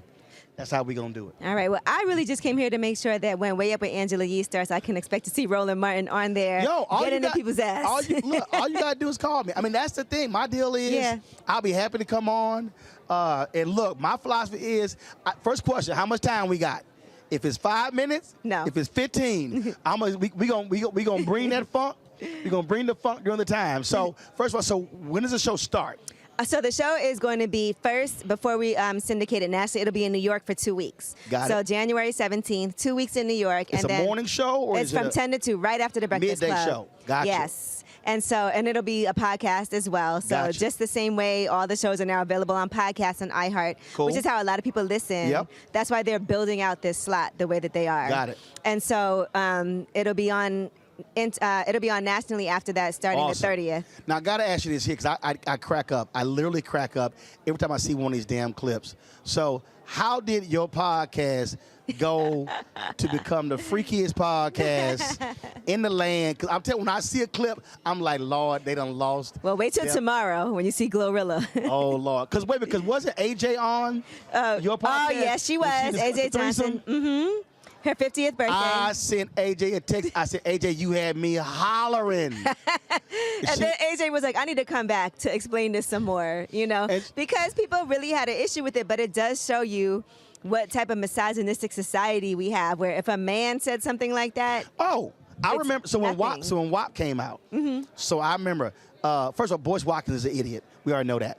But when Snoop Dogg criticized it, and I was like, yo, hold up, Snoop. I know, wait, we can't be criticizing. I was like, the stuff you done rapped about, and it was like, but so part of the whole deal is this idea that women cannot talk freely and openly about sexual desires. That's and what why I started my podcast. Honestly, I actually started that when I was at Sirius. It was a nighttime show once a week, and it started off as a segment on the show when I was on with Cypher Sounds, and then they made it into a full show on its own because it was so popular. And it was really a space. The way that I started it was I felt like a lot of women were being seen but not heard. A lot of the video vixens, the women in the magazines, artists, everybody. People were lusting after these women, but nobody cared about what they had to say. Right. And so I started Lip Service as a way for women to have a voice, for people to see their personality and help elevate them to another level, but to also not feel ashamed to have certain conversations that it was always okay for men to have, but for women, we were not supposed to do that. And I feel like it's done a lot of great things. It's, I think, been educational. There's women who have told me they've learned so much just from listening to the show. There's men who, thank God, have learned a lot too, because y'all needed some help. But it's benefited everyone. When she said y'all needed some help, she looked at that camera. Y'all men. Because first of all, don't do it, Roland. Don't act like you know everything. No. One doesn't know everything. Because they said. I don't know who that is. First of all, I can count mine. But you can count high too. I know. I ain't No, we don't count high. I remember I was in college, and his older sister was like, I can teach you a few things now because me being a reporter. She's about 6-7 years older than me. I said, hold on. Went to my bag, got my reporter's notepad. I was like, teach me. I said, I take copious notes. Yes, I did. I was like, oh, you want to be smart with me? I'm like, okay, yeah, I got you. Oh, yeah, we take copious notes. And here we are now. Well, looking forward to it. Again, it is something that is awesome and liberating when you're sitting in this driver's chair. Yes. And you get to, or as what's my man, Eddie Glaude was on my show. And he was like, this is jazz. He said, watching you is like watching Miles Davis. So when you're conducting, that's what other people don't understand. Successful shows really are about you conducting. Right. It's not you driving. It's really bringing in other characters and conducting the whole flow and just making it pop. Right. Well, I'm really looking forward to it. I have like 1,000 different things that I already have planned that I want to do. You are included in those plans. And well, all you got to do is hit me. And I ain't that person. You got to call me a week in advance. You could be like, yo, can you come on in an hour? All right, I'll be up. But thank God it's a midday because I don't really wake up till about 9. Okay, so perfect. That works perfectly because that early morning stuff, I don't know how in the hell I did. Listen, I don't know how I did it as long as I did. I am not a morning person. I did that for 19 years of mornings. And are you a morning person or night person? No, I am not. I'm the same way. I am not a morning person. I mean, you hit me at 2 o'clock in the morning, I'm like, yo, what up? Oh, no. Oh, you like not me. You like, I ain't that much of a night person. I get it. 8 o'clock is good. 8 a.m. I'm saying. I wake up, like if I could wake up every morning at 8 a.m., perfect. Nah, give me about. But I get up earlier than that. Give me about 10:30, I'm good. Because I don't go to bed until 5 o'clock, so. Oh, no, not me. Okay. All right, darling. It was good to see you. Well, good to see you luck. too, I Roland. cannot wait for it to drop. You will be at that launch party too, because we need your dancing skills. Well, I ain't. I do got blue suede shoes on, and they not for Elvis. So good to see you, though. You too. Thank you. I appreciate it. Was always glad to see Angela, and trust me, I look forward to being a regular on her show on iHeartRadio. All right, folks, got to go to a break, pay some bills, and we come back. Motivational speaker and entrepreneur Willie Jolley is going to drop some pearls of wisdom for us. Trust me, you don't want to miss the second half of this second hour. Don't forget, support us in what we do, folks, and that is join our Bring the Funk fan club. Also, download our app. You can download the Black Star Network app, Apple phone, Android phone, Apple TV, Android TV, Roku, Amazon Fire TV, Xbox One, Samsung Smart TV. You can, of course, also get our join our Bring the Funk fan club. Your dollars make it possible for us to travel and do this show all across the country. So send your check and money order to P.O. Box 57196, Washington, D.C., 20037-0196. The Cash App is $RM Unfiltered. PayPal is R Martin Unfiltered. Venmo is RM Unfiltered. Zelle is Roland at RolandSMartin.com. Roland at RolandMartinUnfiltered.com. And of course, get a copy of my book, White Fear: How the Browning of America is Making White Folks Lose Their Minds. It's available at all bookstores, Amazon, Barnes & Noble. Download your copy on Audible. Folks, and also, if y'all watching on YouTube, hit the like button. We should be at 1,500 likes every single day. Hit the like button, folks, because it helps us with our algorithm. So I appreciate that. We'll be right back. On the next A Balanced Life with me, Dr. Jackie, 'tis the season, tree trimming, party going, and gift giving. And I don't know about you, but for me, sometimes it can be overwhelming, and sometimes it's just downright exhausting. Surviving the holiday season, we got tips for you for staying sane, solvent, striving, and thriving, and sometimes keeping a little money in your pocket. 2 things just out of the gate: set boundaries and set a budget. On a next A Balanced Life right here on Black Star Network with me, Dr. Jackie.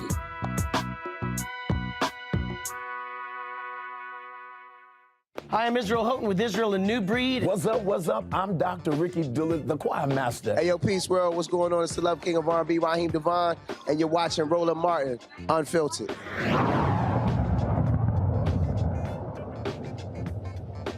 Welcome back to Roland Martin Unfiltered, broadcasting from the Global Hope Forum here in Atlanta.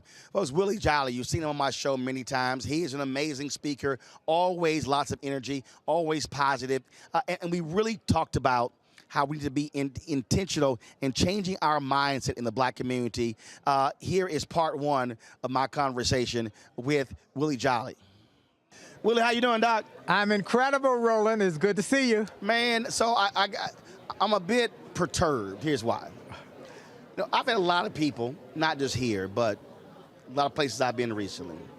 They come up to me and they say, I got a podcast, or I want to do a show with you, and I've been doing it about 6 months, but I can't get on a major platform. And I look at them and I try not to cuss them out, but I literally have to explain to folk it wasn't designed to be easy. No, it's not. And I tell them, I was like, y'all, this didn't just happen. That's right. I mean, even like I've even tried to walk people through just these light panels aren't the light panels we started with. That's right. We didn't have a step and repeat when we started. That's right. We didn't have these pop-up or these chairs. We didn't have those C300 cameras. Right. We had 2 levels below.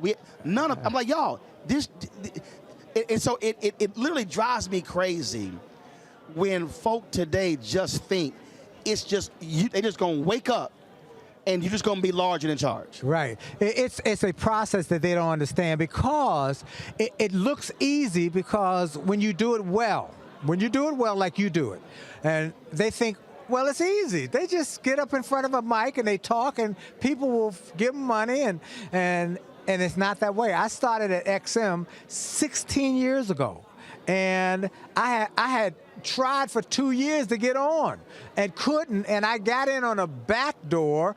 And then here's the key: you got to make it a commitment to excellence. Right. The key is a commitment to excellence, right, and to be willing to do the uncomfortable in order to get to do the comfortable. And that's the thing that I say.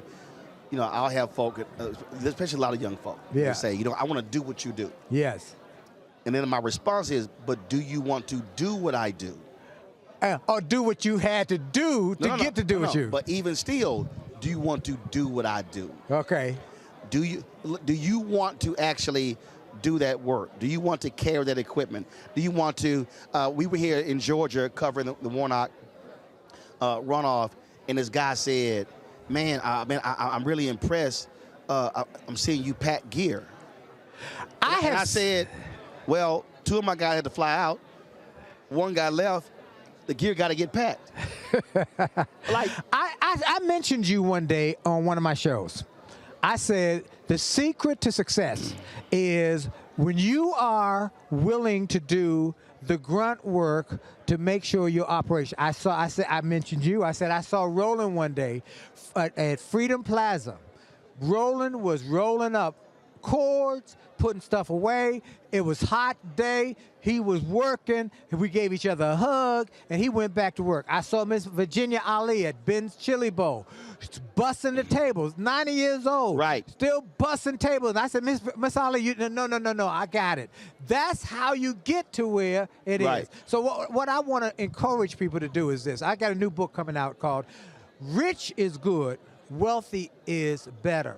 And in that, I'm talking to people about the fact that there are levels of thinking that you must grow. There are 5 levels of money that we think about. We got the indigent who think day to day, give me enough money to eat today, and they got a cardboard box. You give them some money, and they do that every day. Then you got the poor who think month to month. Did I get my welfare? Did I SNAP? And then they got to do that every month. Then you got the middle class who think year to year. Did I get a cost of living raise? Then you get the rich who tend to think decade to decade, usually in sports. They get a $10 million, $100 million 10-year contract. They balling for 10 years. But what happens after those 10 years if you don't modify? But then you get the wealthy, who are you and Miss Ali, who are willing to do the things that think generationally. And then my goal in this book is to get each level to come up one level, because it'd be too big a gap or jump from the indigent to go to wealthy. But if I can get the indigent to go to 30-day and the 30-day to go to year, that's what we got to get people to do. Raise their thinking. I posted, it was a video or a photo, I can't remember, on Instagram. And I said it was like 3 or 4 o'clock in the morning. I've been up at nights because I was thinking about the 3rd and the 4th quarter of 2023. Right. And how to pay staff. There you go. How to meet payroll. How are we going to do this? How are we going to grow? And so all of a sudden people start texting me, Roland, you okay? You okay? And I said, well, first of all, I said, I'm fine. I said, but I need y'all to understand that's what owners do. That's what they do. I said, I'm not just thinking about, okay, well, what's going to happen in January? I'm literally sitting here now, okay, what's going to be our tax liability? What can I pay off now that's going to lower my tax threshold, bring it down to 0 versus sending $100,000, $200,000, $300,000, $400,000 to Uncle Sam, and which is a waste. I'm like, guys, that's how you have to be thinking. That's how you got to be thinking. There are times, sometimes when it's hard for me to sleep because I'm literally thinking about 2023, 2024. And I just, and again, it irks me when people just walk up and they think it's just going to happen. I literally had somebody say, I want to get my show on a major platform, but it's hard. And I said, it's supposed to. It is hard. I'm like, what do you like I tell them all the time, it was 4 years before I got signed at CNN. Yes. That was 4 years of free appearances on CNN, MSNBC, Fox, BBC, BET, on and on and on. Right. And I'm like, y'all, that's the work you got to put in. That's right. To go to the next level. And I just think, Willie, a lot of folk, they want the recognition. Yeah. They want folk taking selfies with them. I'm like, but you got to do all that stuff that leads up to that. Absolutely. You got to do it, and you got to get a mindset. So that's the thinking that I want people to get. What I do and what you've encouraged people to do, because we've done a number of events together, is change your mindset. Your thinking determines your results, good or bad. If you think, and who you hang out with also determines your results. If you hang out with 9 losers, you're going to be number 10. That's for sure. So you want to be around people who are thinking, who are talking about ideas, about what's possible, and how to grow. And that's why I'm glad to see you here at this Hope Global Forum, because the people who are here are making stuff happen and are trying to make stuff happen. I think that the idea of how do you think differently, I've said this numerous times, that really what Black America desperately needs. John likes to say, John Hope Bryant, he likes to say, we need a reboot. Right. I like to say that what we desperately need is we need a complete reframing. I call it a reorganization. Some call it a rebirth. But we absolutely need to have a completely transform in terms of how we think. Right. Because I think what just happened, and I've just talked to Black people all over the place, that so many are stuck because they are seeing it, but they're only seeing what's right in front of them. Right. They're not actually seeing what's behind, what's around the corner. Right. And as long as we continue operating with an old mindset, we're not going to be able to break through and move forward. Absolutely. You got to think different. Now, I will tell people. Actually, the phrasing I use is a reprogramming. Reprogramming. Scripture, that's scriptural. Be ye transformed by the renewing of your mind, reprogramming. That you will be transformed by renewing, a new thinking, transformational, reprogramming, a different mindset. Someone took and gave you a brain transplant. That's why I'm encouraging people to read more.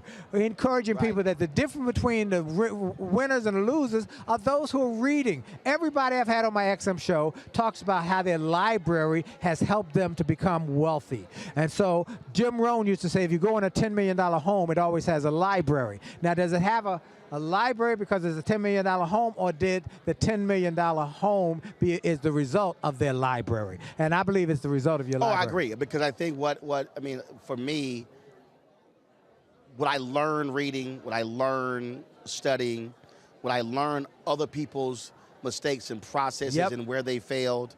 One of the best books I ever read. It was called "You Know I'm Dead When I'm Stopped Talking." I love that. And it is Jerry Weintraub. Okay.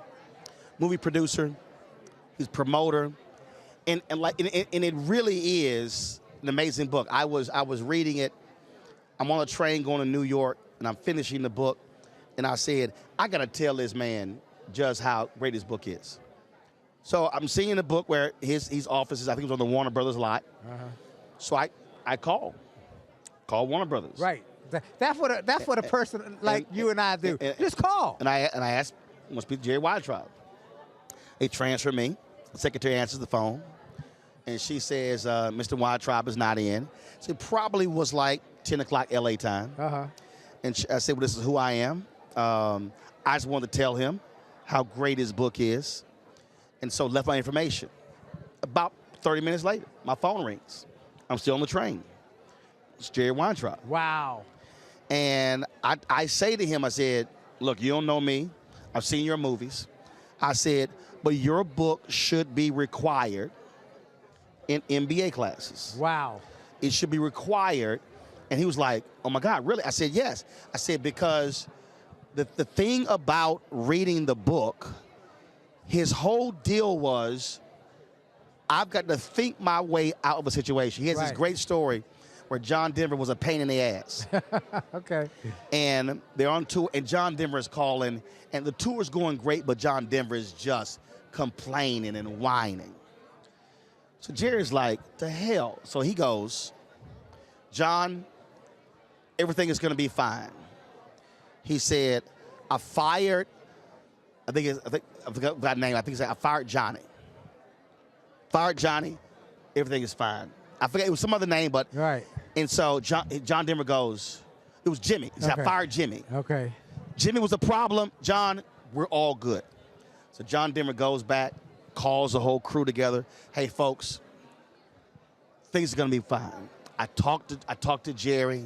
He said he's fired Jimmy. We're moving forward. There was no Jimmy. Jimmy did not exist. He needed John Denver to calm his ass down. Right. And stop being a worrywart. Yes. And so when he told him that, but he had to figure out, how can I get this dude to focus on singing? Yeah. And but it was just story after story like that. Wow. And it was so he says to me, he says, hey, well, you ever get to LA? I was like, yeah, I get to LA. He said, well, next time you come to LA, I'm gonna take you to my favorite lunch spot. He said, I never have to pay. I've got items on the menu, and that's what happened. Wow. I sent him an email. He gave me his phone number, gave me his cell, gave me his email. I sent him an email, said, hey, I'm coming to LA. We met at the restaurant, had a 2.5 hour lunch. He signed my book. I gave him my book. Amazing conversation. Wow. I stayed in contact with Jerry until he died. Wow. And I wrote a column in the Wrap when he died about that, and they called it Lunch with Jerry. And his family actually invited me to the funeral. Wow. I couldn't make it out, but I run to his son at George Lopez Golf Tournament, Michael Weintraub. But just reading that book, wow, just opened my mind just to how he figured I got to figure out a solution. That's right. To this problem. You know, and that's just reading. Just reading. And I'm encouraging everybody who's watching, who's listening, to make a commitment to become a reader. Readers are leaders. And you want to start reading not the Harlequin novels, not the Shades of Grey. I don't read any of that. I don't read any fiction. No. I read nonfiction because my deal is I need to be able to apply it. Application, you get it, the information, and then you have application, then you have manifestation, and then you have monetization.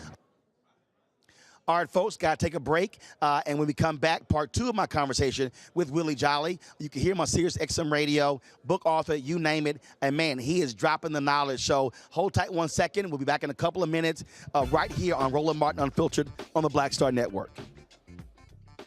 When you talk about blackness and what happens in black culture, we're about covering these things that matter to us, speaking to our issues and concerns. This is a genuine people-powered movement. There's a lot of stuff that we're not getting. You get it, and you spread the word. We wish to plead our own cause.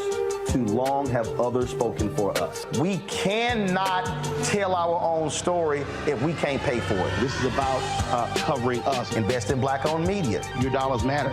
We don't have to keep asking them to cover our stuff. So please support us in what we do, folks. We want to hit 2,000 people, $50 this month, raise $100,000. We're behind $100,000, so we want to hit that. Y'all money makes this possible. Checks and money orders go to P.O. Box 57196, Washington, D.C. 20037-0196. The Cash App is $RM Unfiltered. PayPal is R Martin Unfiltered. Venmo is RM Unfiltered. Zelle is Roland at RolandSMartin.com. It's Kim Whitley. Yo, what's up? This your boy Ice Cube. Hey, yo, Peace World. What's going on? It's the Love King of R&B, Raheem Devon, and you're watching Roland Martin Unfiltered.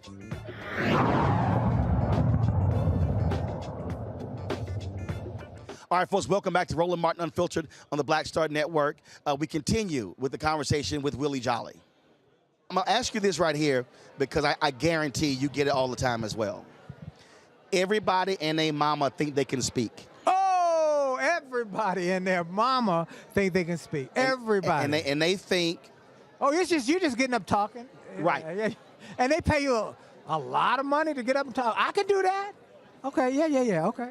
Without understanding that, like everything else, it is an art form, it is a craft. That's right. That you have to study, yep, and you have to know when you walk. what's that audience? Yeah. Who came on before me? Right. How do they feel? Right. Am I between them and lunch? Yep. It's an art form. You're not getting up just talking. No, not if you're gonna. Here's those saying, and not if you're gonna be invited back. So what we encourage people to do is to learn and get mentors. Look, 2 ways to get to any goal in life: mentors and mistakes.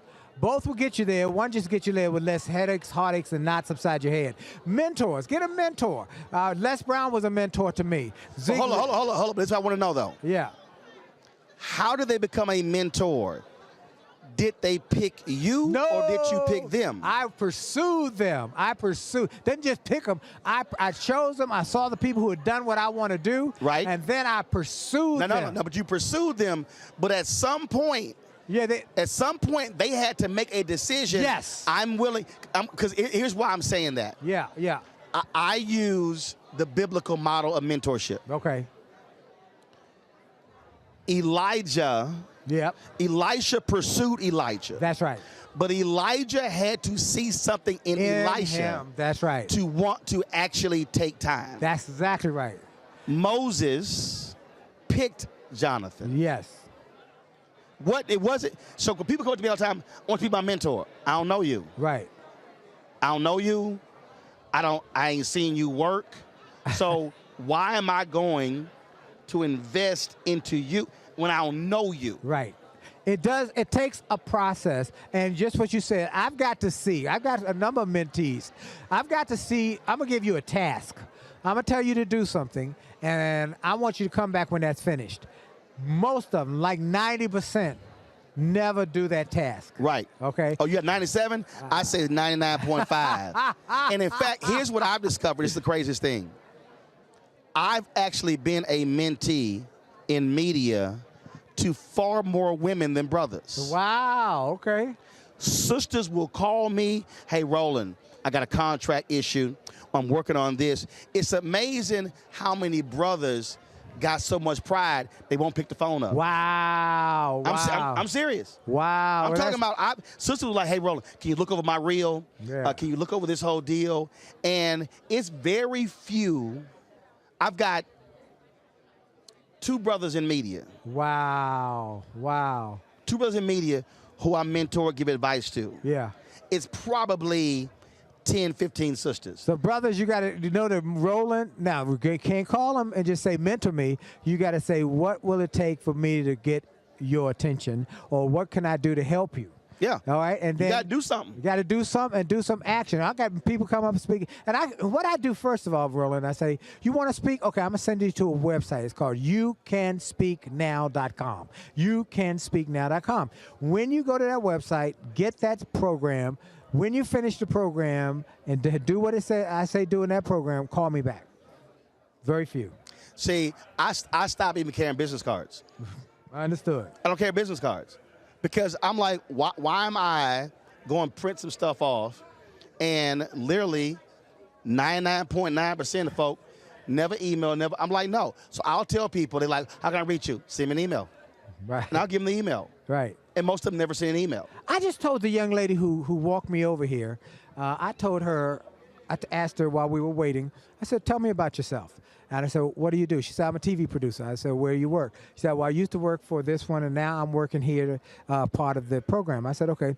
Now, I said, this meeting, John Hope Bryant's Global Forum, incredible place to network. Here's what you got to do. Get the business card, and within 24 hours, send them a note. Give them a call. 24 hours, because 3 days from now, I'm going to be in another one of these places. There you go. And I'm going to be in another group of people, and I'm going to forget all the people who didn't hit me. But if you hit me, I'm going to say, oh, that puts an anchor right in my brain to say, oh, I remember that person. We talked after that. We communicated. Cool. What can I do to help you?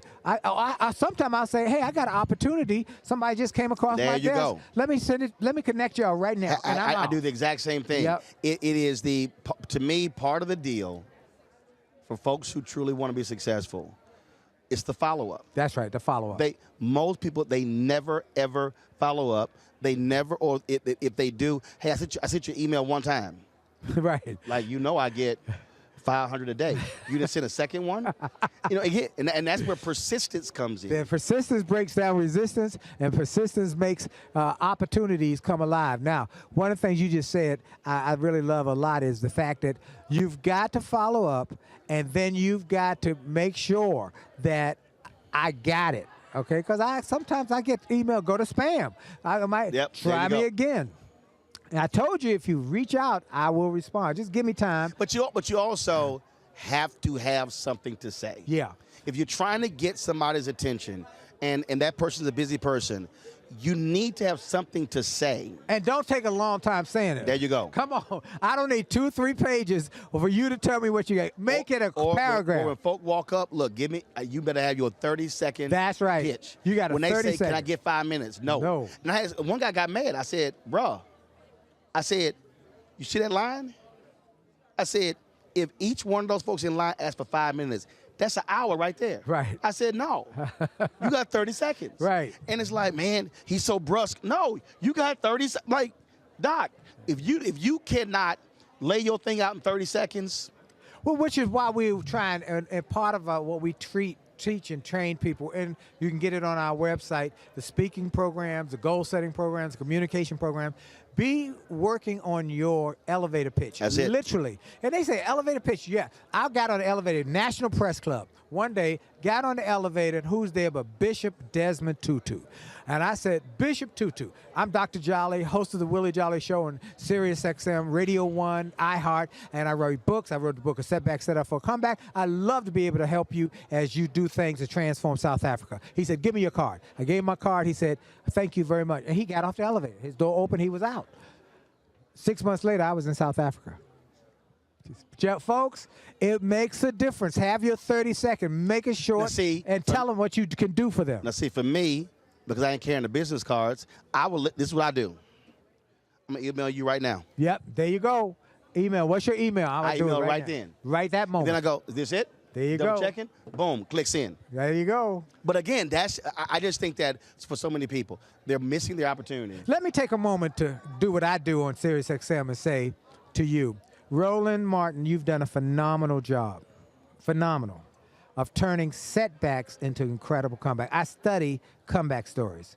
You know, I wrote the book Setback, Set Up for a Comeback. So you're with CNN for a while. And you're on TV One for a while. Well, I was with TV One while I was at CNN. Okay. Oh, no, I was at TV One before CNN. Okay. I never left. All right, so all those deals ceased at some point in time, but you did not cease your dream, your vision. Tell me how. Well, because it was never a setback. Oh, okay, good. Tell me. So it was never a setback. Okay. The day I so you take TV One. Yeah. Jonathan Rogers became the founding CEO of TV One. Right. Jonathan calls me when they agreed to the deal. So I knew before the name existed. Okay. Jonathan says, your voice is important. I'm gonna put you on the network. I gotta get this thing off the ground first. So join TV One. I'm doing interstitials. That leads to doing a weekly show. Leads to doing specials. Then leads to a weekly show. We do the weekly show, Washington Watch, for 4 years. And then I knew in 2012 I was ready to host a daily show. I went to Wanya Lucas, who was now the CEO, because Jonathan retired. And I'm like, I'm ready to do it. Then she got moved out. The following year, Alfred Liggins was like, well, hey, we want to launch this daily show. And it was interesting because in our first meeting, he said, hey, I want Sharpton to host the show, but you're going to have a role in it. And I said no. I knew I was ready to be a host. Right. I was not going to be a sidekick. Right. Got it. And that's the point right there. And that was very clear. You made it clear what you wanted and what that was your clear. vision. And he goes, the second meeting, he like, damn, you sure threw cold water on my idea. But I was very clear. Yeah. I totally understood that. And so then we did that show for 4 years. So when I joined CNN, the day I joined CNN, and this people don't understand, the day I join a place, I'm already preparing for the exit. There you go. That's what I wanted to get to. Always. That's what I wanted to get to. Always. I tell it's going to end. Every media person, every time you get a job in media, I say, start planning your exit the day you get there. It's going to end. It's going to end. It's got to end. Nothing lasts forever. Very, very few shows go 10, 15, 20, 30 years, and then the host retires. I mean, it's very. So you start planning your exit literally the day you join the station. So when I joined CNN, I tell my agent, Mark Watts, okay, we're going to go get us a deal that matches or exceeds the salary at CNN. Okay. Time to join the morning show. Yep. We signed a Time to join the morning show deal. I say, we're going to go get another opportunity that matches or exceeds Time to join the morning show deal. Because I want to have I had a 360-degree view. Okay. So I had TV One, Time to join the morning show, CNN, published my own books, had my own speeches. Yeah. So the philosophy was, if any one of these ends, I just shift. There you go. So that's exactly when CNN, Jeff Zucker comes, I knew he wasn't going to keep me. Yeah. He was going to cut salaries. So I leave in April 2013. We're negotiating the News One Now show. I had a publicist and a manager.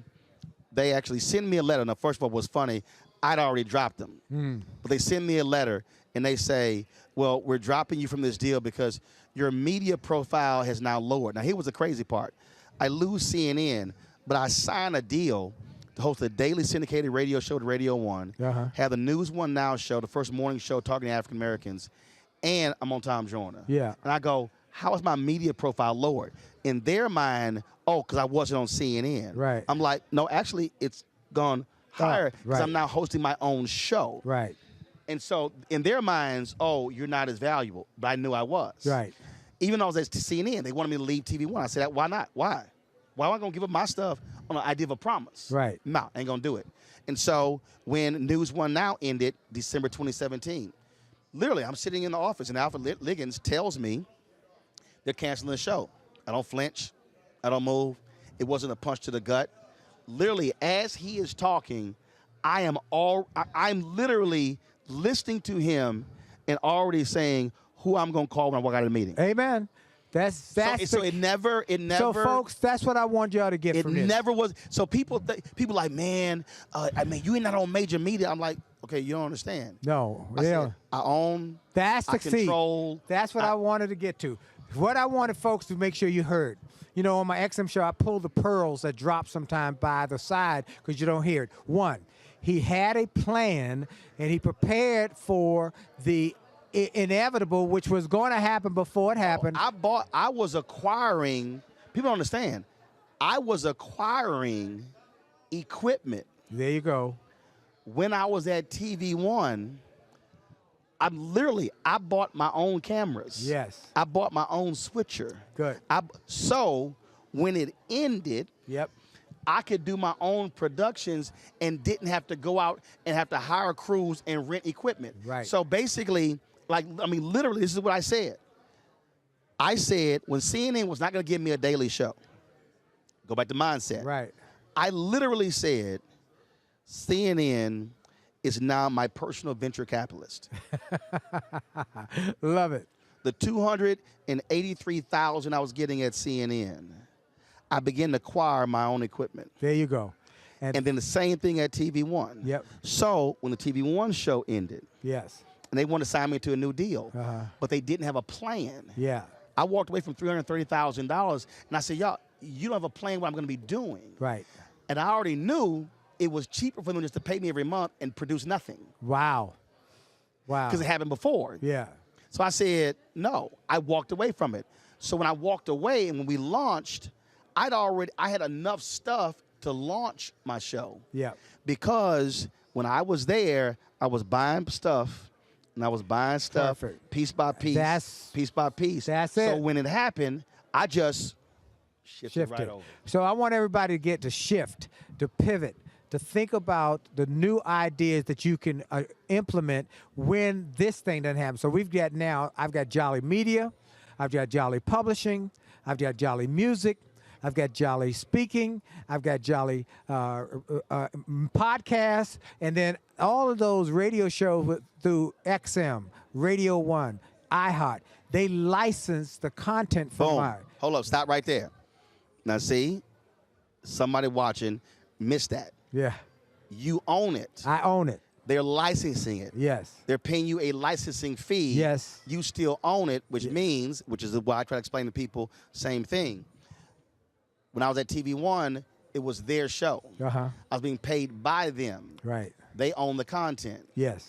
Now I own all the content. Hello. I can now, so if somebody comes to me and they say, man, we want your series Rolling with Roland. Right. Richard Roundtree and Jack A and Bill Duke and Laz Alonso, Michael Eden, all the people you interviewed last year, well, you'll pay me a licensing fee. I'm going to still own the content. I own the content. Which means that not only I can repurpose it for any multiple purposes, and we talk about what you said earlier about generational. Yes. My estate will own my content. That's right. This is the same concept as owning your masters. There you go. The estate will. So what I'm encouraging people to do is you think, my wife and I were blessed to sit down and start learning about wealth creation. And we got a trust, not just a will, a trust. And the trust we set was a 100-year trust. We put enough resources in there that 100 years from now, we won't touch the corpus. We only let people get, for the next 100 years, dividends from that corpus to get whatever things they got to get. College, and we were very specific. College, home ownership, things that will put no buying stuff that's going to depreciate, only appreciating assets. And if you don't work on your education, you don't get nothing. Now, 100 years from now, there will be money in that trust for some kid to go to college. That's what you're thinking now. The IP, the intellectual property, is what you're talking about, and that's why we got here Roland Martin Unfiltered, and why his gentlemen here have their jackets on. Roland Milton. Well, one of them do. One of them didn't. I had a conversation with Henry earlier. Wear your jacket. I did say your name, Henry Peterson. Got his name on the jacket. I said, wear your jacket at the house. But not be at the house next time. Because when you walk around that jacket, that's branding. I'm a new artist in resident at High Point University. Became artist in resident in September. High Point is the fastest growing college in America. The president is Nito Cobain, the wealthiest man I know, the wisest man. They brand everything. Boom. Everything you touch, they branded. They got their picture up. They got something about High Point. I wear a High Point hat now because they're paying me. I wear a High Point hat on the plane, and people will say, oh, I've heard about that. Where is that? I said, you send your kid to go do a tour. Almost 7 out of 10 people who visit want to go. Branding. So look, folks, we want to build wealth. That's why we are here. That's why we're encouraging people. We want to encourage your mindset. Read. Get around big thinkers. Talk to them. Ask for advice. Ask for 30 seconds. I got 30 seconds. Yes, give me 30 seconds. What you got? If you got some of value, then it'll stretch. Right. I'll say, hey, meet me after this line is over. Here's my number. Call me tonight or whatever. That's how we build wealth in our community. It's just being wise. And one more thing I do is, often I'll have somebody for one of my books, I need a forward or a quote from a big baller shot caller, and I'll say to them, hey, look, I need a quote. Now, they get 1,000 people want a quote. So what I do is I write a quote. I send it to them and say, would you just put your spin on this, or that work for you? I know you're busy. They appreciate the fact that I took the time to think of, to honor their time. Yeah. So, man, Roland Martin is one of our icons in media, because he keeps showing up in multiple variables and verticals, and he keeps showing up with excellence. Folks, excellence, it paves a path for you. It paves a path. People know you by your excellence. Well, and that's what you're doing. Well, I love how you've set your piece up. And again, you're thinking, and trust me, somebody's watching, and they're like 100 years without understanding that Rockefellers. Yep. Carnegies. Yeah. All of those folks. That's why they have individuals who, some of them lost their mind with all the money. Yeah. But part of our again, this whole how we reprogram. One of the biggest problems in Black America is that we keep having to start over every generation. Every 10 years, we got to start over, and it never creates any traction. One more last story. This story I just had on my show, the president of Dale Carnegie Institute. Now, I asked him, man, how do y'all, what's your business model? Oh, we have franchisees. I said, how many franchisees? Oh, in 200 countries. I said, wow, they pay you what, a franchise fee? Yeah. I said, hey, where can I buy stock? He said, you can't. It's owned by the family. How long? There you go. 110 years. Roland Martin, Willie, you're a gentleman and a scholar. Always a pleasure, Doc. All right, I appreciate it. I'm proud of you, man. Proud of you as well. All right, Keep you making it thing. happen. Blessings to everybody. God bless you. Thank you. All right, folks, great chat there with Willie Jolly. I appreciate him being on the show. And again, let me thank everybody who's been on today's show. Let me thank John Hope Bryant and all his folks with Operation Hope. This is the 6th year we have broadcast from here, and we appreciate them being partners with us on Roland Martin Unfiltered and the Black Star Network. So much, so many things that are going on. And again, we appreciate it. If y'all missed any of this, go to our app, go to our YouTube channel. You can see the previous videos. We live stream the events on Sunday, Monday, and Tuesday. You can check all of that out, folks. Again, we've had a fantastic time here. Lots of great information. It is about empowering us to get better, to go stronger, to do more. And so we certainly appreciate that. And so thank all of you for watching as well. I'll see you guys tomorrow from Atlanta. We're focusing on a Celebration Bowl. We'll be broadcasting live from the world of Coke and also showcasing both teams, North Carolina Central and Jackson State, coming here to Atlanta to participate in this Saturday Celebration Bowl. So I will see y'all tomorrow. And you know how we always end the show? Holla! Thank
you.